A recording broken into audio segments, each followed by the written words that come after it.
గురువు గారికి మా అందరి తరపున, దేవాలయ కమిటీ అందరి తరపున ధన్యవాదాలు, స్వాగతం పలుకుతూ ఒక్క మాటలో వారిని ప్రవచనం ప్రారంభం చేయవలసిందిగా కోరుతూ సెలవు తీసుకుంటాం. ఒక చక్కటి రామలింగేశ్వర స్వామి కటాక్షం గురించి, గంగా పర్వతవర్ధని సమేత శ్రీ రామలింగేశ్వర స్వామి గారి గురించి చెప్పాలని నిర్వాహకులు హైదరాబాద్లో మీ అందరూ గురువుగారితో మాట్లాడుతూ 4 నెలలుగా ఈ ప్రోగ్రాం ఏర్పాటు చేద్దాం అనుకుంటున్నాం. 4 నెలలుగా మేము మాట్లాడుకుంటున్నాం ఏం చెప్పాలి అని. అలా మన రామలింగేశ్వర స్వామి కటాక్షం ఇప్పుడు మన ప్రాంతంలో, ఈ ప్రాంగణంలో, ఈ దేవాలయంలో ఈ దేవుడి గురించి దేవీ భాగవతాలు, భారతాలు, రామాయణాలు, పురాణాలు అందరూ అన్ని చోట్ల చెప్తారు. మన ప్రాంతంలో మన దేవుడి గురించి మనం చెప్పుకోవాలి కదా. రామలింగేశ్వర స్వామి కటాక్షం గురించి చెప్తానండి అన్నారు. ఒక మధురమైన, మన జీవితాలు మార్చే అద్భుత ప్రసంగం. రోజు మన మొబైల్లో షార్ట్ల రూపంలో చూసే అద్భుత ప్రసంగాన్ని సాక్షాత్తు మీ ఎదురుగుండగా 2 గంటల సేపు మీ ప్రసంగం కొనసాగుతోంది. దయచేసి అందరూ కోఆపరేట్ చేసుకుందాం. మీ అందరికీ కమిటీ సభ్యుల తరపున అందరికీ నమస్కారాలు తెలియజేస్తూ, నా చిన్న పేరు, నా పేరు డాక్టర్ రవిసుందర్ వడ్లమాని, హైదరాబాద్ నుంచి వచ్చాను. నాకు మీ ఆలయ కమిటీ తరపున నాకు ఈ అవకాశం ఇచ్చిన అందరికీ పేరు పేరున ధన్యవాదాలు తెలుపుకుంటూ, అందరినీ పిలవాలి, అందరికీ ధన్యవాదాలు చెప్పాలి, పేరు పేరున చెప్పాలని రాసుకునే వచ్చాను. కానీ ఏం చేస్తాం, వాతావరణం అనుకూలించట్లేదు. తొందరగా ప్రారంభించుకుందాం. హరి ఓం, హరి ఓం. 2025 సంవత్సరం నవంబర్ నెల 4వ తేదీ బాపట్లలోని గంగా పర్వతవర్ధని సమేత రామలింగేశ్వర ప్రతిష్ఠా శత జయంతి మహోత్సవాల సందర్భంగా జరుగుతూ ఉన్న శ్రీరామలింగేశ్వర కటాక్షం అనేటువంటి ప్రవచనానికి మీకందరికీ హృదయపూర్వకంగా స్వాగతం పలుకుతున్నాం. మాతృదేవోభవ. పుట్టెను మాతృకావ్యములు, పుట్టెను నేడు గులాబీ పుష్పములు. అమ్మా, నిన్నగాక మొన్న క్షీరాబ్ది ద్వాదశి నాడు మా అమ్మ పుట్టినరోజు. క్షీరాబ్ది ద్వాదశి ఎవరో ఒక మానవ మాతృడి పుట్టినరోజు కాదు. శ్రీ మహావిష్ణువు స్వయంగా 4 నెలలు యోగ నిద్ర చేసి ఆ పైన మేలుకొన్న రోజు. ఆ యోగ నిద్ర మనం కూడా అభ్యాసం చెయ్యాలి. అది ఇవాళ ప్రసంగంలో ప్రసక్తిలో వస్తుంది. అదేమిటో చూద్దాం. అందుకే కార్తీక మాసం అంటే నాకు గుర్తొచ్చేది ముందుగా మా అమ్మ. పుట్టెను మాతృకావ్యములు, పుట్టెను నేడు గులాబీ పుష్పములు, పుట్టెను తెలుగు పచ్చడులు, పుట్టెను కోటి సుధాస్రవంతులు, పుట్టెను సద్వధానములు, పుట్టెను పొట్టల నిండ పద్యములు. అమ్మా, పుట్టెను సద్వధానములు, పుట్టెను పొట్టల నిండ పద్యములు, పుట్టనివేవి మా జనని పుట్టిన వేళ సుధాబ్ది ద్వాదశిన్. పుట్టనివేవి మా జనని పుట్టిన వేళ సుధాబ్ది ద్వాదశిన్. మాతృకావ్యాలు పుట్టాయి మా అమ్మ పుట్టుకతో అని ఎందుకు అంటున్నానంటే, మా అమ్మ మీద ఇప్పటి వరకు నేను 110 పద్యాలు రచించాను. కేవలం కన్నతల్లి మీద 110 పద్యాలు. ఇంతకుముందు ఎవరైనా కన్నతల్లి మీద అన్ని పద్యాలు రాశారో లేదో నాకు తెలియదు. రాస్తే వారికి నమస్కారం.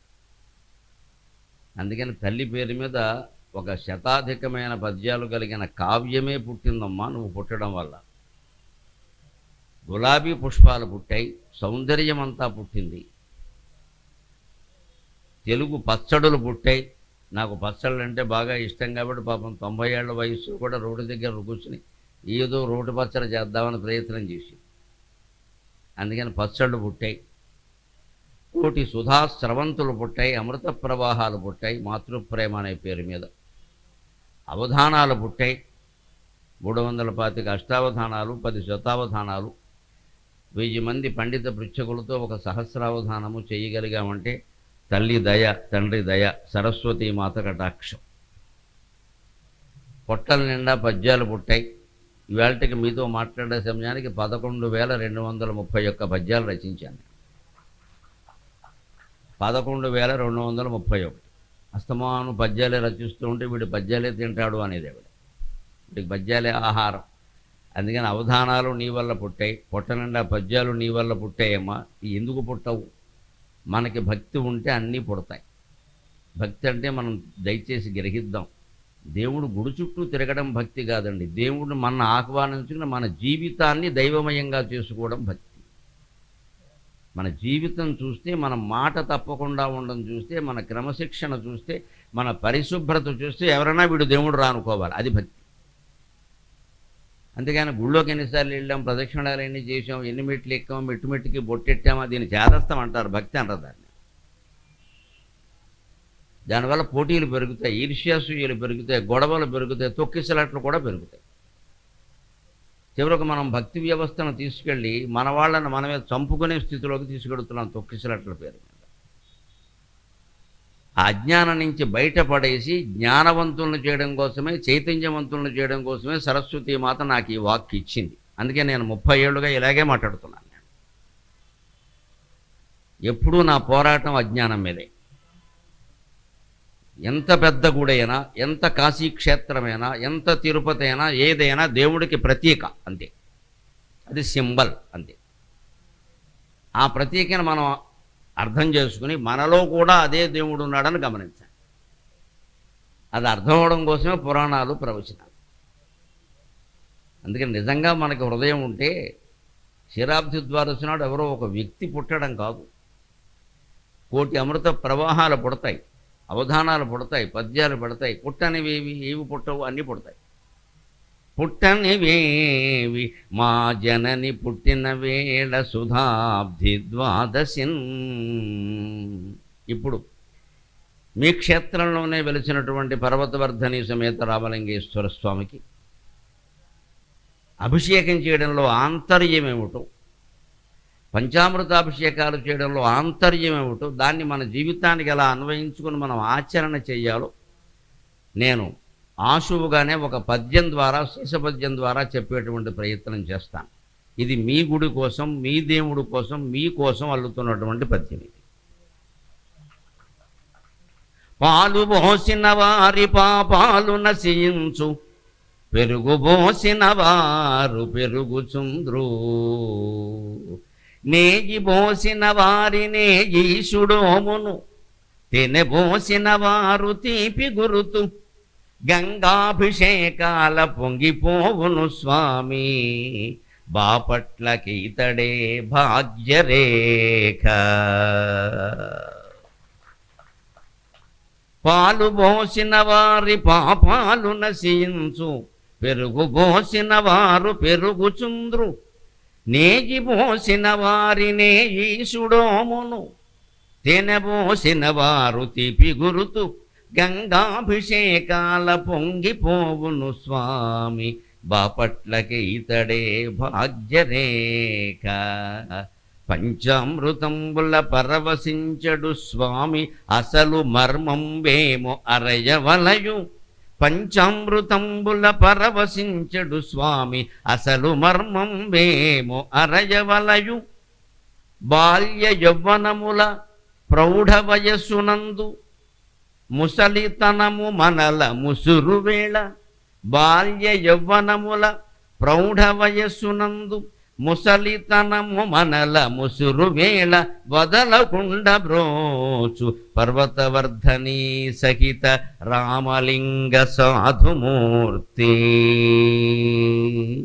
వదలకుండ బ్రోచు పర్వతవర్ధని సహిత రామలింగ సాధుమూర్తి. అభిషేకం మనం చెయ్యడం కాదండి, చేసేది గమనిస్తే చాలండి. ఆ గమనేకే తత్వం. మనం ఒక వ్యామోహంతో, ఒక తాపత్రయంతో ఏమనుకో మనం స్వయంగా ఆ స్వయంగా అనేది పోవడమే భక్తి. నేను చెయ్యాలి, నేను పోతే కానీ దేవుడు కనపడేవాడికి. ఆ నేను పోదు, ఎంతసేపు నేను నేను నేను నేనేదో చెయ్యాలి. ఆ నేను పోతే కానీ దేవుడు కనపడ్డండి ఎవడికి. సుఖమహర్షి అంతటి వాడు జనక మహారాజు దర్శనానికి వెళ్ళాడు. జనక మహారాజు సుఖమహర్షిని 7 రోజులు గుమ్మంలో నిలబెట్టాడు. 7 రోజులు. ఎందుకు? ఆయనకేదో శిక్ష ఇద్దామని కాదు, చిన్న కూరాడని కాదు, అసలు ఇతనికి తపన ఉందా లేదా. ఆ నిలబెట్టినందుకే నేను మహర్షి కుమారుణ్ణి, నన్ను నిలబెడతావా అని వెళ్ళిపోతే అనవసరం వదిలేయచ్చు.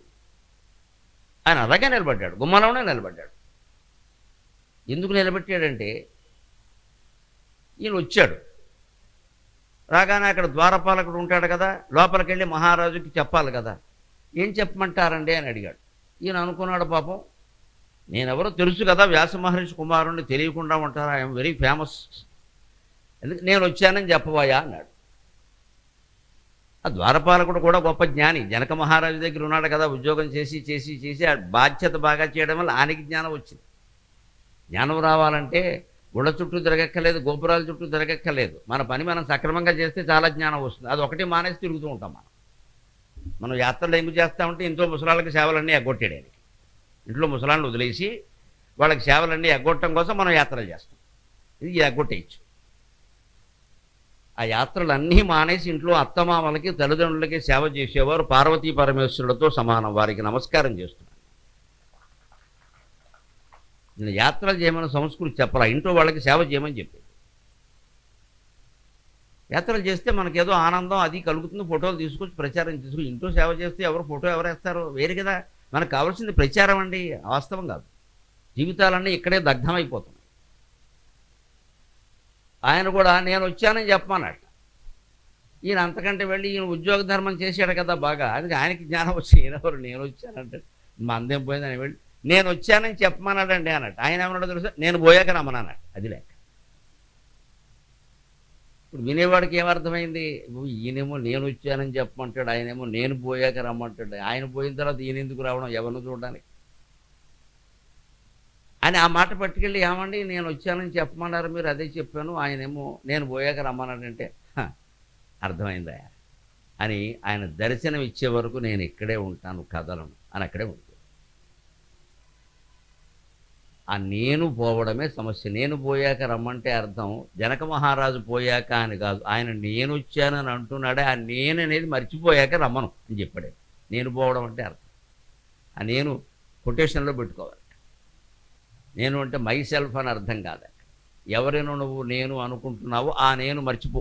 ఈ దేహం నువ్వు కాదు, మనస్సు నువ్వు కాదు, బుద్ధి నువ్వు కాదు, ఇంద్రియం నువ్వు కాదు, ఆత్మస్వరూపుడమైన నువ్వు. దానికి నేను అనేది ఉండదు, నువ్వు ఉండదు, అన్నీ ఒకటే. ఏకమేవ అద్వితీయం బ్రహ్మ. మన అభిషేకాల సారాంశం కూడా నేను మర్చిపోవడమే. ఆ నేను అనేది మనకి దేని వల్ల వచ్చిందండి, శరీరం వల్ల.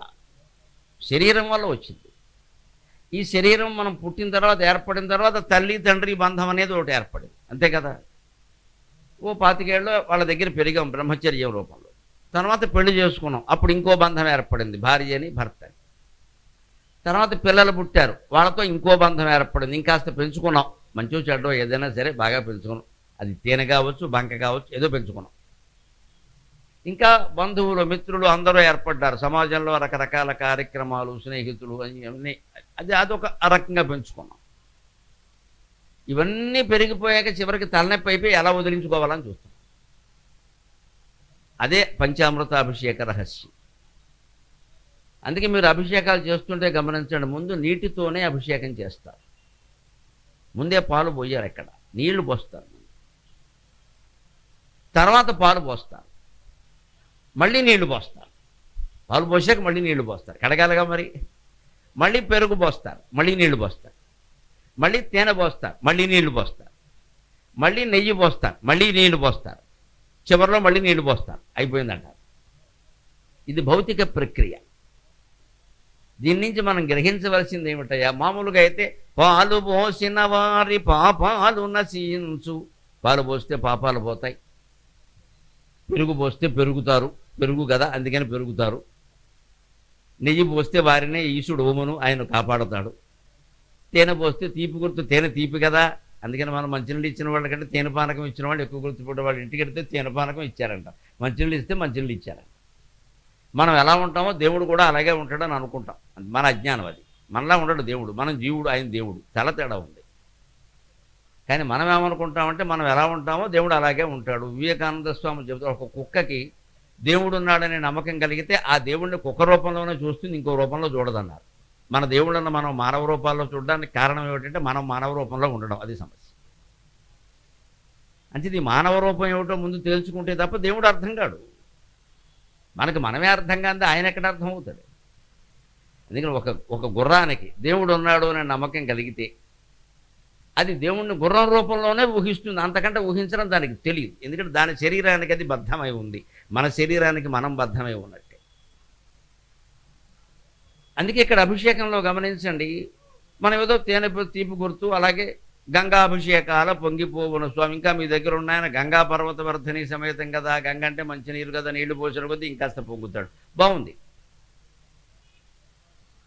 అయితే దీన్ని ఆంతర్యం గ్రహించాలి. అందుకే నేను ఈ చెప్పినటువంటి పద్యంలో, శేష పద్యంలో 4వ పాదంలో పంచామృతంబుల పరవశించడు స్వామి అసలు మర్మం మేము అరయవలయు. ఈ పంచామృతాలతో పరవశించిపోతున్నట్టుగా మనకు కనపడుతున్నాడే శివుడు, ఈయన అసలు రహస్యం ఏమిటో తెలుసుకుందాం. ఆ రహస్యం కింద పాదంలో పద్యాల్లో చెప్పాను నేను. ఇది ఇదివరకు ఎక్కడా చెప్పినటువంటి పద్యం కాదు. ఇది దేవుణ్ణి ఇంకా దర్శించుకోకుండానే భగవంతుడి దయ వల్ల నాలో పొంగినటువంటి కవితామృతం.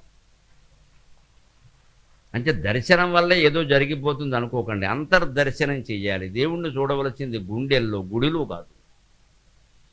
గుడిలో చూడడానికి పోటీలు పడడం వల్ల తొక్కిసలాటలు జరుగుతున్నాయి ఎక్కడ పడితే అక్కడ. గుండెల్లో చూడాలి, గుండెల్లో చూడాలి.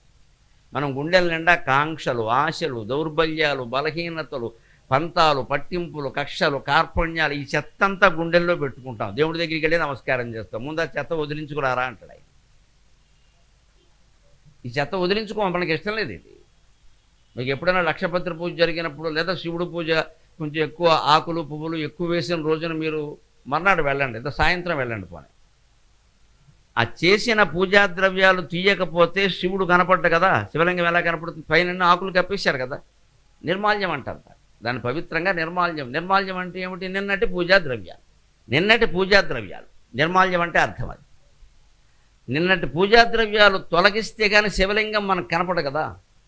గుండెల్లో ఉండేటువంటి ఆత్మరూపంలో ఉన్న ఆత్మలింగం కనపడాలంటే నిన్నటి పూజా ద్రవ్యాలు తొలగించాలి. నిన్నటి పూజా ద్రవ్యాలు అంటే నిన్నటి వరకు మన జీవితంలో మంచి చెడ్డ విషయాలు అన్నీ తొలగించాలి. దాన్ని చిత్తశుద్ధి అంటారు. అప్పుడే ఆత్మజ్ఞానం కలుగుతుంది, ఆత్మ సాక్షాత్కారం కలుగుతుంది. ఇందుకు మనం సిద్ధంగా ఉన్నామా? ఎందుకుంటాం? ఇంకా పెంచుకుంటున్నావు ఇక్కడ, ఇంకా పెంచుకుంటాం. 90 ఏళ్ళు వచ్చినా సరే ఏమిటో నాకెవరూ ఫోన్ చేయట్లేదు. అసలు నేను ఫోన్ పెట్టుకోమని ఎవడు చెప్పాడు? 90 ఏళ్ళకి నీకు ఫోన్ అవసరమా? ఇంకా నీకెవరో ఫోన్ చేయట్లేదా? నన్ను అందరూ మర్చిపోయి, నువ్వు కూడా మర్చిపోవడమే కదా ఆధ్యాత్మికత. నిన్నెవరు పలకరించట్లేదని బాధపడుతున్నావు అంటే నీకు జ్ఞానమేముందయ్యా? పలకరించకపోతే ఆనందం అనుకోవా. అమ్మయ్య ఎవడూ పలకరించట్లేదు అంటే దేవుడికి మనం దగ్గరగా ఉన్నామని అర్థమమ్మా. ఎప్పుడు ఒంటరితనాన్ని వరంగా భావించండి, దయచేసి ఒంటరితనాన్ని వరంగా భావించండి, దాన్ని ఏకాంతంగా మార్చుకోండి, ఒంటరితనంగా భావించండి. అది అదృష్టం. అది అప్పుడు పరమేశ్వరుడు అర్థమవుతాడు. ఈ అభిషేకాలన్నీ అర్థం అదే. నీళ్లు పోశారు ముందు. నీళ్ళు ఎందుకు పోశారు? నీళ్ళే అన్నిటికీ మూలం. అందుకే పాలు పోసినా, పెరుగు పోసినా, తేనె పోసినా, నెయ్యి పోసినా మళ్ళీ నీళ్లు పోస్తున్నారు. గమనించండి, అది భౌతికంగా దాన్ని కడగడానికి, శుభ్రం చేయడానికి. మరి ఇది పోయిగానే నీళ్లు పోయిపోతే ఎలాగా? మన చేతికి ఇడ్లీ తిన్నా, దోశ తిన్నా, నూనె తిన్నా, ఏందన్నా నీళ్లతోనే కడుగుతాం కదా. దోశ తిన్నాం కదా, నూనెతో కడగం కదా, నూనెతో కడగం కదా. వెనకటి కూడా ఒంటికి జిడ్డు అంటుకుంటూ ఆవుదంతో తుడిచాట, అది వదలలేదు, ఇది వదలలేదట. ఆ జిడ్డు వదలలేదు, ఆవుదం జిడ్డు వదలలేదు. అసలేదు జిడ్డు, దాన్ని ఆవుదంతో తుడుస్తావా? అదో జిడ్డే. ఆవుదంతో కడిగితే అది వదలలేదు, ఇది వదలలేదట. అలాగే మనం నూనె అంటుకుంది కదా, నూనెతో కడగం కదా. చేతిని నూనె అంటుకున్న చెయ్యి అయినా, నెయ్యి అంటుకున్న చెయ్యి అయినా, నీళ్ళు అంటుకున్న ఏదైనా నీళ్లతోనే కడుగుతాం. అంటే శివుణ్ణి కూడా నీళ్లతోనే అభిషేకం చేస్తారు. కానీ ఏం జరుగుతుందో గమనించండి. ఆ నీరు శరీర బంధం. ఈ శరీరం అనేది ఏర్పడమే నీటితో అభిషేకం. శరీరం అనే బంధం అంటే తల్లిదండ్రుల బంధానికి, భార్యాభర్తల బంధానికి, పిల్లలతో ఏర్పడే కుటుంబ బంధానికి, తర్వాత బంధుమిత్రులతో ఏర్పడే సామాజిక బంధాలన్నిటికీ శరీర బంధం కారణం. శరీరం లేకపోతే వీళ్ళందరూ ఎవరు? ఒక శరీరం అనేది మనకి ఏర్పడడం వల్ల భార్యనో, భర్తనో, తల్లిదండ్రులనో ఏదో అనుకున్నాం మనం, ఇవన్నీ పెంచుకున్నాం. ఇలాగ శరీరం లేకపోతే ఇవేం లేవు కదా. అంచేత మూలమైన బంధం శరీరం. అందుకే అభిషేకంలో కూడా మూలమైన పదార్థం నీరే. అన్నిటికీ అదే పోస్తారు వెంటనే. నీళ్ళు పోయి నువ్వేం పోసినా నీళ్ళు పోయి. అందుకే శివుడు నాకు నీళ్ళు ఇష్టమని చెప్పాడు. ఆయన గంగా ప్రియుడు. ఆయన గంగ అంటే గంగా దేవి కాదు, జలం అంటే ఇష్టం ఆయనకి, పాలంటే ఇష్టం, తేనంటే ఇష్టం, నెయ్యి అంటే ఇష్టం. అవన్నీ ఇస్తే ఆయనకు కూడా మనకి మళ్ళీ బీపీలు షుగర్లు పెరిగితే బాగా కొవ్వు పెరిగిపోతున్నాయి. అవన్నీ తినడం ఆయన. అంచేత ముందు జలం పోసాము అంటే శరీర బంధం ఏర్పడింది, అది ఒప్పుకున్నాం. తర్వాత పాలు పోసాం. పాలు అంటే ఆర్ద్రత, పాలు తెల్లగా ఉంటాయి, స్వచ్ఛంగా ఉంటాయి, నున్నగా ఉంటాయి, ముట్టుకుంటే చాలా జలజల్లాడుతూ ఉంటాయి, హాయిగాను, మనస్సుకు హాయిగా. అదే ఆ పాలు పోయడం ఏమిటంటే తల్లిదండ్రుల బంధం. తల్లిదండ్రుల ప్రేమ క్షీరంలా ఉంటుంది, పాలలా ఉంటుంది, స్వచ్ఛంగా ఉంటుంది. ఇక ఇతర బంధాల విషయంలో ఏమైనా కాలుష్యం ఉందేమో కానీ తల్లి తండ్రికి మనల్ని ప్రేమించడం, మనం అభివృద్ధి చెందితే చూసి ఆనందించడం, మనం ఏదైనా బాధపడితే బాధపడడం తప్పితే వేరే పనే ఉందండి. కానీ కలియుగం దారుణం ఏమిటంటే ఇవాళ తల్లిదండ్రుల బంధాల్లో కూడా కాలుష్యం ఏర్పడింది. పిల్లలు తల్లిదండ్రులను నమ్మలేరు. ఈ రకమైన ఈ స్మార్ట్ ఫోన్ కారణంగా మొత్తం సంసారాల్లో ఎవరి మీద ఎవరికి లేని పరిస్థితులన్నీ ఏర్పడ్డాయి. తల్లిని నమ్మలేరు, తండ్రిని నమ్మలేరు, వీళ్ళిద్దరూ పిల్లల్ని నమ్మలేరు. ఈ అపనమ్మకాలన్నీ పోయి మళ్ళీ ఒక గొప్ప వ్యవస్థ ఏర్పడాలంటే వ్యక్తులు రూపొందాలి. వ్యక్తులు రూపొందాలంటే మంచి మాటలు వినాలి, దాన్ని మననం చేసుకోవాలి, అన్వయం చేసుకోవాలి, ఆచరించాలి. ఆచరించకుండా మనం మారలేమండి. అందుకని జలంతో శివుడికి అభిషేకం చేశాము అంటే శరీర బంధం అనే దాన్ని మనం ఒప్పుకున్నాం. శరీరం కారణంగానే అన్నీ వచ్చి. తర్వాత పాలతో అభిషేకం అంటే తల్లిదండ్రుల బంధం.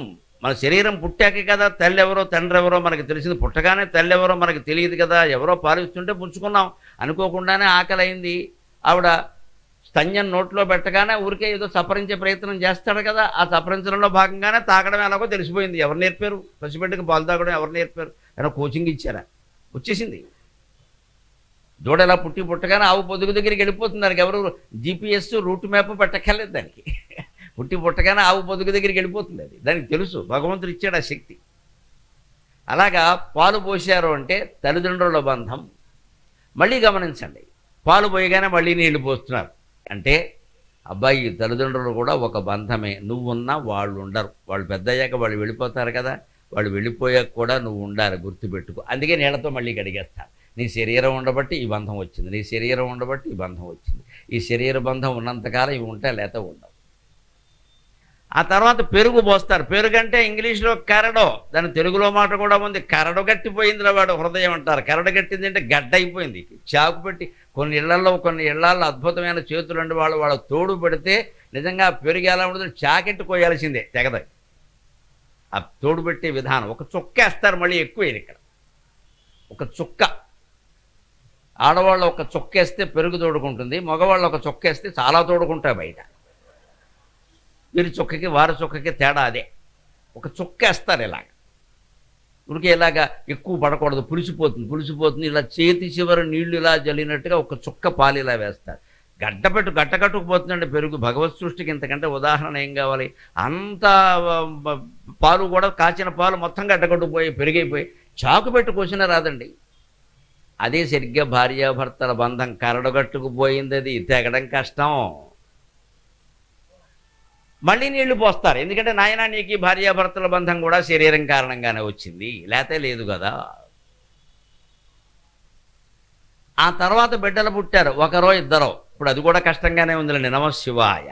అంతా దేవతలం అయిపోయాం. దేవతలు ఎవరికి పిల్లలు లేరు, మనకి పిల్లలు లేరు, గొడవ లేదు. అది కూడా కష్టంగానే ఉంది. కృతయుగంలో సంకల్ప మాత్రం చేత సంతానం కలిగేవారు. మనుషులు కలవక్కల, ఎక్కడున్నా సరే. ఈయన ఈ లోకంలో ఉంటాడు, ఆవిడ ఇంకో లోకంలో ఉంటాడు, సంకల్పిస్తాడు, సంతానం కలుగుతుంది. తపశ్శక్తి. సంకల్ప మాత్రం చేత సంతానం కలిగేది. త్రేతాయుగంలో సంస్పర్శ మాత్రం చేత సంతానం కలిగేది. అంటే ముట్టుకోవాలి, చెయ్యాలి, సంపర్కం అవసరం లేదు, ఊరికి చేస్తే చాలు, టచ్, సంతానం కలిగేది. ద్వాపరయుగంలో సంపర్కం చేస్తే కానీ సంతానం కలగల. కలియుగం దౌర్భాగ్యం, సంపర్కమైనా కలగడాల, అంతే లెక్క. IVF DVF 36 లక్షలు, గోవిందా. ఇదే కలియుగం. అంత సంపాదనలు యావలో పడ్డాం, కెరీర్ అన్నాం, అడ్వాన్స్ అన్నాం, 30 ఏళ్ల వరకు పెళ్లి మానేసాం. ఇక తర్వాత సంతానం కలిగిన ఒకటి, కలగపోయిన ఒకటి. 35 ఏళ్ళు ఈయనకి వచ్చిన తర్వాత సంతానం కలిగితే వాడికి 35 ఏళ్ళు వచ్చారు, ఈయనకి 70 ఏళ్ళు వస్తాయి. అంతవరకు ఈయన పరిస్థితి ఏంటి? ఈయన 60కే రిటైర్ అయ్యాడు. అందుకే పూర్వవాడు చాలా తెలుగుగా 20 ఏళ్ళకి తండ్రి అయిపోయేవాడు, గొడవ లేదు. ఇందుకు వాడికి 20 వచ్చారు, ఈయనకి 40, ఇంకో 20 ఏళ్ళు పనిచేస్తాడు. ఈయన మనవరాలను కాదు, ముని మనవరాలను కూడా చూసేవాడు. ప్రాచీనాచారాల్లో మంచి వాటిని మనం స్వీకరించాలి. మరి బాల్య వివాహాలు చేయమని ఎవరూ చెప్పరు. కానీ అమ్మాయి వ్యక్తురాలు అయిన తర్వాత 4-5 ఏళ్లలో చూసి చేసి 20-21 మ్యాక్సిమం 31-35 ఏమిటంటే అర్థం లేకుండా అవుతున్నాయి ఇవన్నీ. అందుకే సంతానం కలగట్లా. వాళ్ళు కలిగిన ధారణ చేసే శక్తి లేదు. కానీ సంతానం కలిగాక మీరు గమనించండి, ఇద్దరి మనస్సులు మారుతాయి. ఇద్దరు కూడా సంతానానికి ప్రాధాన్యం ఇస్తారు. ఎందుకంటే తేనె తీపి, కడుపు తీపి, కడుపు తీపి. ఆడవాళ్ళ ప్రవర్తన అయితే విచిత్రంగా ఉండదు. సంతానం కలిగాక మొగుడు పక్కన ఎట్టేస్తారు, కొడుకును పట్టుకుంటారు. వాడికి కావలసిన కూర వండుతారు. ఈయన అడిగితే 20 ఏళ్ల పాటు తింటున్నారు, కూర్చోండి, వాడు ముఖ్యం అంటారు. దానికి భర్త కూడా లోపల ఆనందిస్తాడు. పైన ఏమైనా కొంచెం నేను అక్కలేదు అనుకున్న, పోన్లే బిడ్డ కదా, ఎవరికి పెడుతుంది, పరాయవాడు కాదు కదా. మారుతుందండి, మనసు మారుతుంది, మారాలి. ఎందుకని ఈ బంధం కంటే ఆ బంధం ఎక్కువైంది. అలా ఎక్కువైతేనే బిడ్డ పెరుగుతాడు. మీ ఇద్దరమే మాకు ముఖ్యం అండి, మీరు ఏమైనా పర్వాలేదంటే పిల్లలు ఏమైపోతారు? మాకంటే మీకు ముఖ్యం, మీరు ముఖ్యం, మీ క్షేమమే మాకు కావాలి అంటేనే వాళ్ళు బాగుంటారు. అంటే ఆ మమకారం మారుతుంది. అది సహజమే, ఇబ్బంది లేదు. అంచేది ఇది పాల బంధం కంటే, తల్లిదండ్రుల బంధం కంటే, పెరుగు బంధం కంటే, భార్యాభర్తల బంధం కంటే తేనె బంధం, పిల్లల బంధం చాలా ఇంకాస్త గట్టిగా పట్టుకుంటుంది. తేనె జిడ్డు కూడా కదా. ఆ తర్వాతది నెయ్యి. అంటే మనకు ఉండేటువంటి బంధువులు, మిత్రులు, సామాజిక కార్యక్రమాలు, ఇలాగే ఈ గుళ్ళు, గోపురాలు, దర్శనాలు, యాత్రలు, తీర్థాలు, ఇది కూడా ఓ బంధమే. నేను మొత్తం 18 శక్తి పీఠాల్లో 16 చూసేసానండి, ఇంకా 2 మిగిలిపోయినాయని ఆ 2 అంటూ ఈ 16 చూసి ఈయన ఏం చేశాడో తెలియదు. 16 చూసినా తల్లితో దెబ్బలాట మానలేదు, తండ్రితో దెబ్బలాట మానలేదు, పెళ్ళాంతో దెబ్బలాట మానలేదు, మనసులో రోగాలు పోలేదు, శరీరంలో ఇంకా 2 చూస్తాడు. ఇప్పుడు ఏ చూసి ఏం చేస్తాడు? ఇది ఒకటి మనలో చాలామందికి ఇంకా 2 ఉన్నాయి, ఇంకా 2 ఉన్నాయి. ఏమిటి 2 ఉండేది 4 ఉంటాయి. ఇప్పుడు ఏం చేస్తావు? చూసి ఏం చేసావు? ఎన్ని యాత్రలు చేసినా మన మనస్సులో మార్పు రానప్పుడు యాత్రలు అనవసరం అని అడిగితే, ఒక మాత్ర వేసుకుంటే శరీరంలో మార్పు వస్తుంది కదా. ఒక యాత్ర చేస్తే మనస్సులో మార్పు రావాలండి, మనస్సులో మార్పు రావాలి. యాత్ర వెళ్లే ముందు ఎలా ఉన్నామో వచ్చాక అలాగే ఉంటే ఇంకెందుకు ఆ యాత్ర పనిలేక. కాశీ వెళ్ళొచ్చామంటే వైరాగ్యం కలగాలి. అక్కడ వదిలేయమన్నారు, పండు వదిలేయమన్నారు, కాయ వదిలేయమన్నారు, పువ్వు వదిలేయమన్నారు, నీ శరీరం కూడా వదిలేయమని అర్థం. అక్కడ ఫలం వదిలేయమంటే పండు కాదండి, ఏదో అలా చెప్పారు అర్థం. కాయ వదిలేయమంటే కాయ కాదండి, కాయం అంటే శరీరం. ఫలం వదిలేయమంటే పండు కాదు. ప్రతిఫలం ఆశించకుండా పనిచేయి. ప్రతిఫలం అంతేకాని నేరేడు పండును మారేడు పండు కాదు. అక్కడ ప్రతిఫలం ఆశించకుండా పనిచేయడం నేర్చుకో. కాశీ వెళ్ళి ఏం వదలరు. పైగా నేను కాశీ 10 సార్లు వెళ్ళా. ఇదే కాకినాడ వెళ్ళా, నువ్వు కాశీ వెళ్ళావు, తేడా ఏముంది ఇక్కడ? ఏం ఫలితం నీకు నాకు తేడా ఏం లేదు ఇక్కడ. ఊరికి చెప్పుకోవడం మిగిలింది ఇక్కడ. పైగా నేను చాలామందిని తీసుకెడితే ఏమిటి? ఆర్టీసీ డ్రైవర్ రోజు తీసుకెడుతున్నాడు, వాడికి మోక్షం రావాలి ముందే. అంటే ఈ అజ్ఞానం విడిచిపెట్టాలని వెళ్ళామంటే మనకేమి ఏం కలిగింది ప్రయోజనం అని ఆలోచించాలి కదా. లేనప్పుడు ఎందుకు వెళ్ళడం? అది ఎప్పుడు అంటే ఇవన్నీ పోస్తూ పాలు, పెరుగు, తేనె, నెయ్యి అన్నీ పోస్తూ కూడా మళ్ళీ నీళ్లు పోస్తున్నాం, గమనించండి. అందుకే పర్వతవర్ధని సహిత రామలింగ సాధుమూర్తి దేనికి ఎక్కువ సంతోషిస్తారంటే, గంగాభిషేకాల పొంగిపోవును స్వామి. ఒరే నీ పాలు, పెరుగు, తేనె, నెయ్యి నాకు వద్దురా, జిడ్డైపోయింది గుడంతా, ఎందుకు వచ్చిన గొడవ ఇది. పైగా ఒక్కొక్కడు బిందెలు. ఈ మధ్య పళ్ళ రసాలు కూడా మొదలెట్టారు. ఓవర్ యాక్షన్ అంటే ఇది. మొన్న ఎక్కడో ఊళ్ళో చూశాను నేను, అరుణాచల శివ చికెన్ సెంటర్, నమశివాయ. చికెన్ సెంటరా? అరుణాచల శివుడా? ఇది మన ఆలోచన, మన దౌర్భాగ్యం అంటే ఇది. అరుణాచల శివుడా, చికెన్ సెంటరా? నువ్వు అమ్ముతున్నది మాంసం, నువ్వు అరుణాచలం రమణ మహర్షి పేరు, శివుడు పేరు పెడతావు. ఏంటంటే నాకు కలిసి వచ్చింది వ్యాపారం. నీ మాంసం కలిసి రావడానికి ఆయన తపస్సు చేసింది. మన బుద్ధులని ఇలాగే నేను ప్రత్యక్షంగా చూసి చెబుతున్నానండి. ఊరి పేరు చెప్పట్లా. ఆ ఊరిని ఇబ్బంది పెట్టడం, ఆ ప్రజలను ఇబ్బంది పెట్టడం నాకు ఇష్టం లేదు. కానీ విషయం చెప్పుకోవాలి కదా. ప్రసిద్ధ పుణ్యక్షేత్రం. నేను చూసి ఆశ్చర్యపోయా. అరుణాచల శివ చికెన్ సెంటరా? అమ్మేది చికెనా? అరుణాచలం పేరెడతావా? అది కరుణాచలం, సకల జీవుల్ని కాపాడమని చెప్పింది. బుద్ధి మడ్డిగట్టుకుపోవడం అంటే ఇదేనండి లెక్క. ప్రతి ఆచారాన్ని మనం పరిశీలించుకోవాలి. అందుకే పంచామృతాల్లో స్వామి ఎందుకు పరవశిస్తాడు అంటే, గంగాభిషేకాల పొంగిపోవును స్వామి. అందుకే గంగా పర్వతవర్ధని సమేతంగా ఇక్కడ కొలువు తీరాడైన ఒక మహానుభావుడు యొక్క తపస్సు కారణంగా. ఒక తపస్సు లేకపోతే ఒక ఋషి లేకపోతే, ఒక భక్తుడు లేకపోతే ఎక్కడ ఏ దేవాలయము ఆవిర్భవించే సమస్య లేదు. ఆ ప్రారంభించినటువంటి మహానుభావులు ఇప్పుడు 1924లో 100 ఏళ్ల క్రితం ప్రారంభించిన వారు ఉన్నారు. వారికి నేను శిరస్సు వంచి నమస్కారం చేస్తున్నాను శత జయంతి సందర్భంగా. వారు ప్రారంభించబట్టి కదా ఈవేళ మనం ఇన్ని ఉత్సవాలు ఇక్కడ జరుపుకుంటున్నాం. వారి ఉద్దేశం నెరవేరాలంటే ఈ గుడికి కొన్ని మైళ్ళ దూరంలో ఎక్కడ నేరం జరగద్దండి. గుడి అంటే ప్రయోజనం, అది పోలీస్ స్టేషన్ ఉండద్దు, అసలు ఇక్కడ అవసరం లేదు. గుడి ఉందంటే ఒక కనీసం 10 మైళ్ళు చుట్టుకొలతలో ఏ నేరం జరగకూడదు. కానీ గుడే మన గొడవ మనకొడతాయి. గుడి పక్కన వైన్ షాప్ పెడతాడు, మరి నేరాలు జరగవు.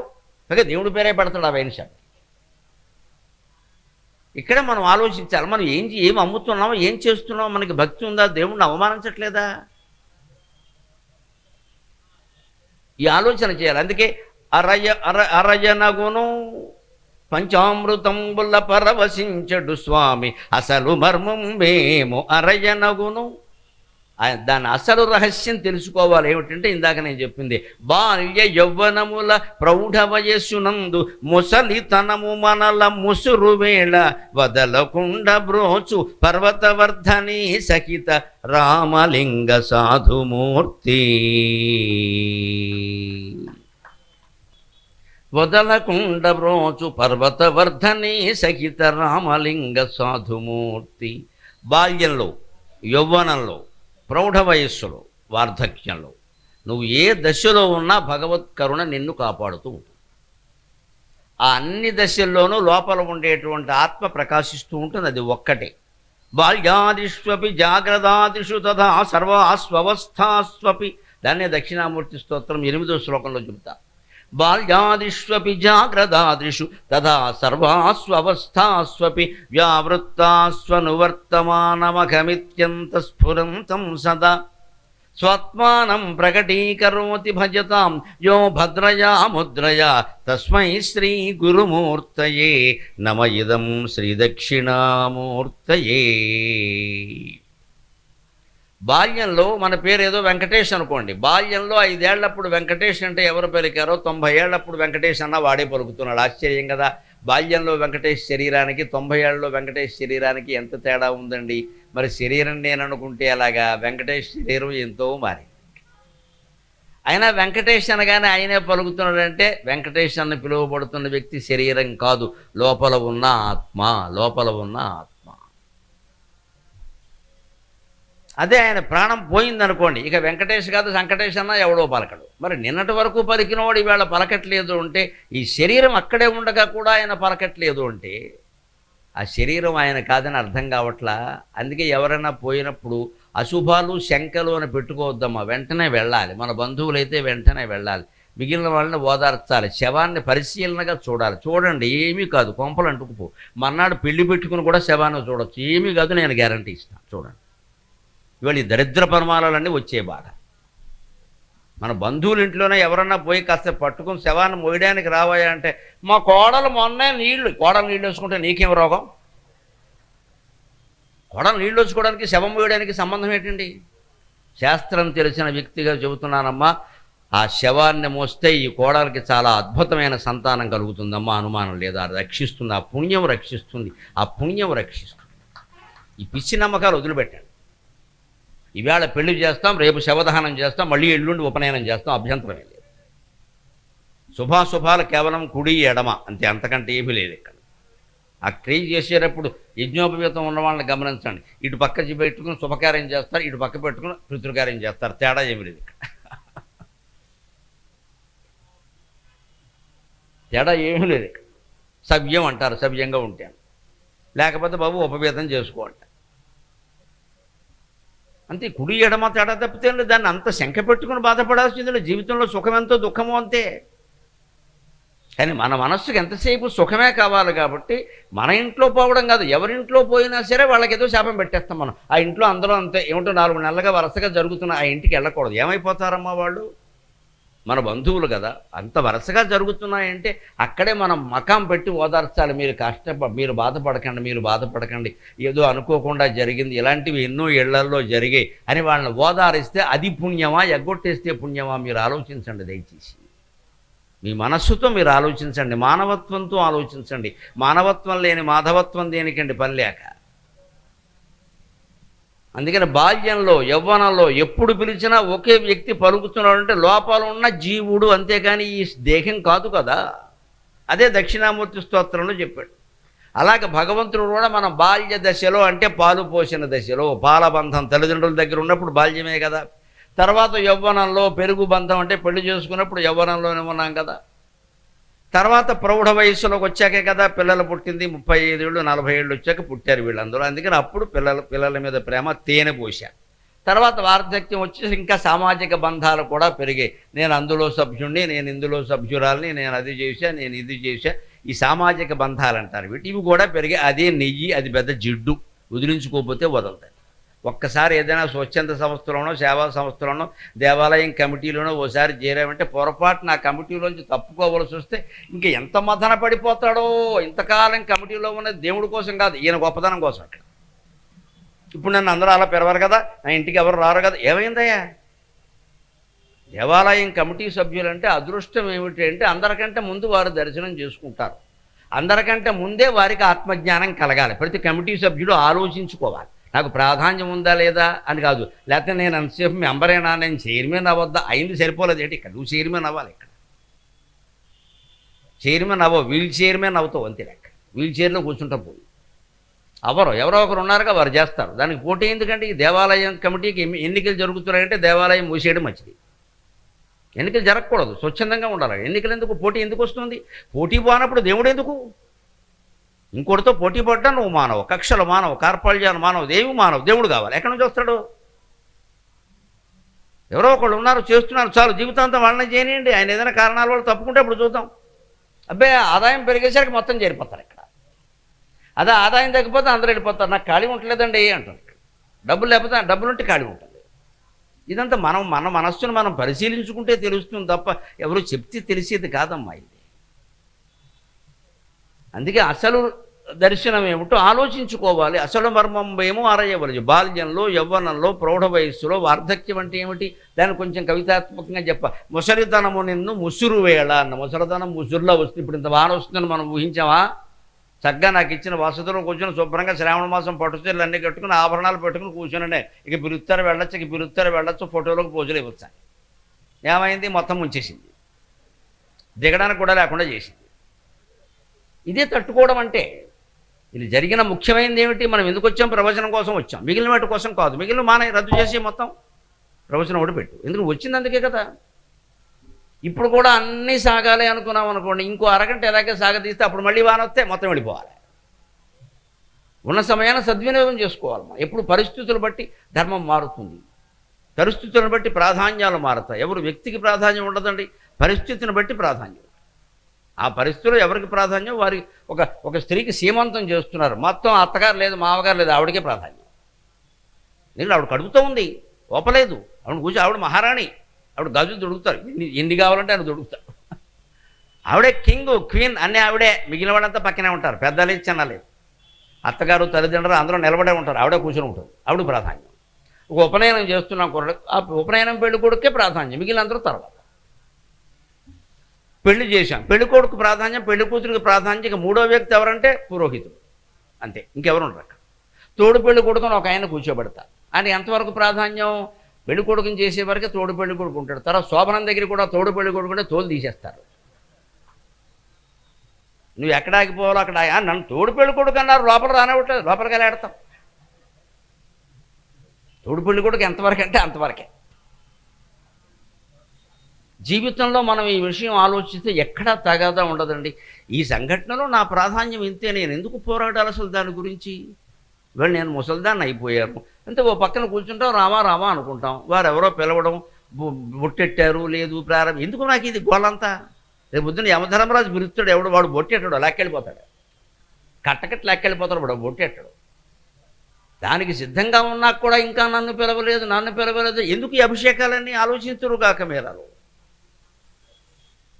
ఈ అసలు తత్వం గనక మనకు అర్థమైతే బాల్య యవ్వనముల ప్రౌఢ వయస్సునందు ముసలితనము నిన్ను ముసురు వేళ వదలకుండ బ్రోచు పర్వతవర్ధని సహిత రామలింగ సాధుమూర్తి. ఈ వయస్సులోనైనా సరే భగవంతుడు పరమశివుడు పార్వతీ సమేతుడై మనని కాపాడడానికి సిద్ధంగా ఉన్నాడు. ఎలా కాపాడుతాడు అయ్యా? శంకరాచార్య స్వామి నక్షత్రమాలికా స్తోత్రంలో అద్భుతమైనటువంటి శ్లోకాలు చెబుతారు. శివుని యొక్క కరుణ ఎలా ఉంటుంది అనేది వాటి ఆధారంగా మనం చెప్పుకునే ప్రయత్నం చేద్దాం. త్ర్యక్ష దీన సత్కృపా కటాక్షతే నమః శివాయ.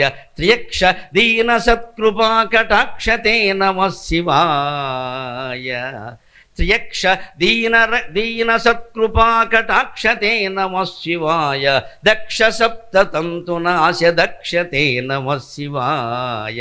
వృక్షరాజ భానుభావకాక్షతే నమః శివాయ.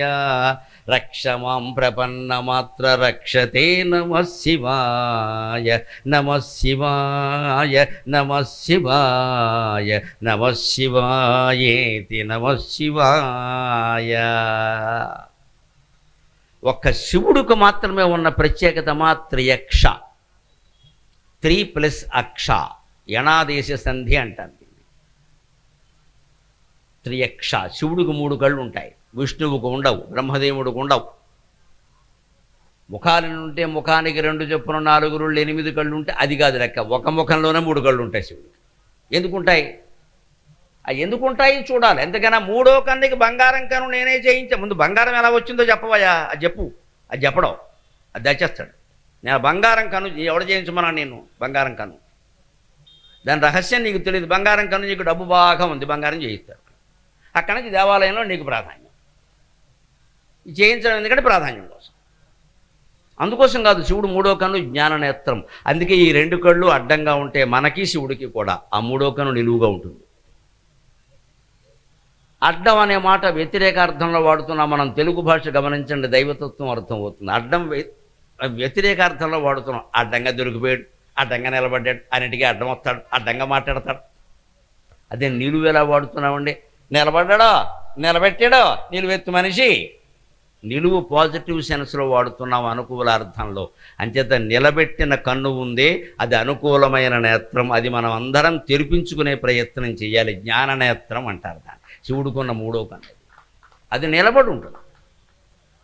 దాని ఆకారం ఎలా ఉంటుందో సరిగ్గా ఇంచుమించు రుద్రాక్షకాయ ఎలా ఉంటుందో అలా ఉంటుంది. అందుకే ఈ కాయకి రుద్రాక్ష అని పేరు పెట్టారు. రుద్రుడు కన్ను అని పెట్టి ఆ ఆకారంలో ఉంది కాబట్టి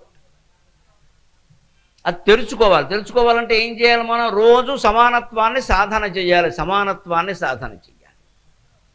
పేద గొప్ప భేదాలు, కుల భేదాలు, మత భేదాలు, స్త్రీ పురుష భేదాలు, జాతి కుల మత ప్రాంత లింగ భేదాలు ఒక్కొక్కటి మరిచిపోయే ప్రయత్నం చేయాలి. ఇక్కడ మీరు పిల్లలతో వచ్చిన వాళ్ళు గమనించండి. ఆ పిల్లలు ఏం చేస్తున్నారు? మన ప్రవచనం వాళ్ళకి అనవసరం, యజ్ఞాలు వాళ్ళకి అనవసరం, దేవాలయ దర్శనాలు వాళ్ళకి అనవసరం, ఇంత వాన కురిసినా వాళ్ళకి అనవసరం. ఏ భేదము లేకుండా ఆ పక్కకో ఈ పక్కకో చెక్కేసి ఆడుకుంటారండి. అదే సమానత్వం అంటే. పిల్లలు దేవుడు చల్లని వారే అన్నారు. అందుకని మనం చివరికి వృద్ధాప్యం వచ్చాక ఆ దశలోకి వెళ్ళిపోవాలి. మళ్ళీ రౌండ్ అన్నమాట. ఇలా అందులోకి వెళ్ళిపోవాలి. అమాయకంగా అందరితో కలిసి ఆడుకునే దశలోకి వెళ్ళిపోవాలి. మళ్ళీ అక్కడ కులం అడ్డం, మతం అడ్డం, ప్రాంతం అడ్డం, స్త్రీ పురుష ఏమి రావద్దు. 8 ఏళ్ల లోపు పిల్లాడు ఎంతో, 80 ఏళ్ల తర్వాత వృద్ధుడు అంతే. ఇద్దరు ఒకటే మనస్తత్వంతో ఉంటారు. బాల్యంలో ఎంత అమాయకంగా అందరినీ కలుపుకొని పోయావో ఆటకి రాలేదనుకోండి, బాలుడికి అప్పుడు కోపం వస్తుంది. ఎరా నువ్వు పిలితో రావటం, ఎందుకంటే ఒక్కడు ఆడుకోలేడు కదా. మరి వాడు కులమేమిటో చూడడం, మతమేమిటో చూడడం, స్త్రీ పురుష భేదం కూడా చూడడం. నువ్వు రా ఎందుకంటే వీడు ఆడుకోవాలి. అందుకంటే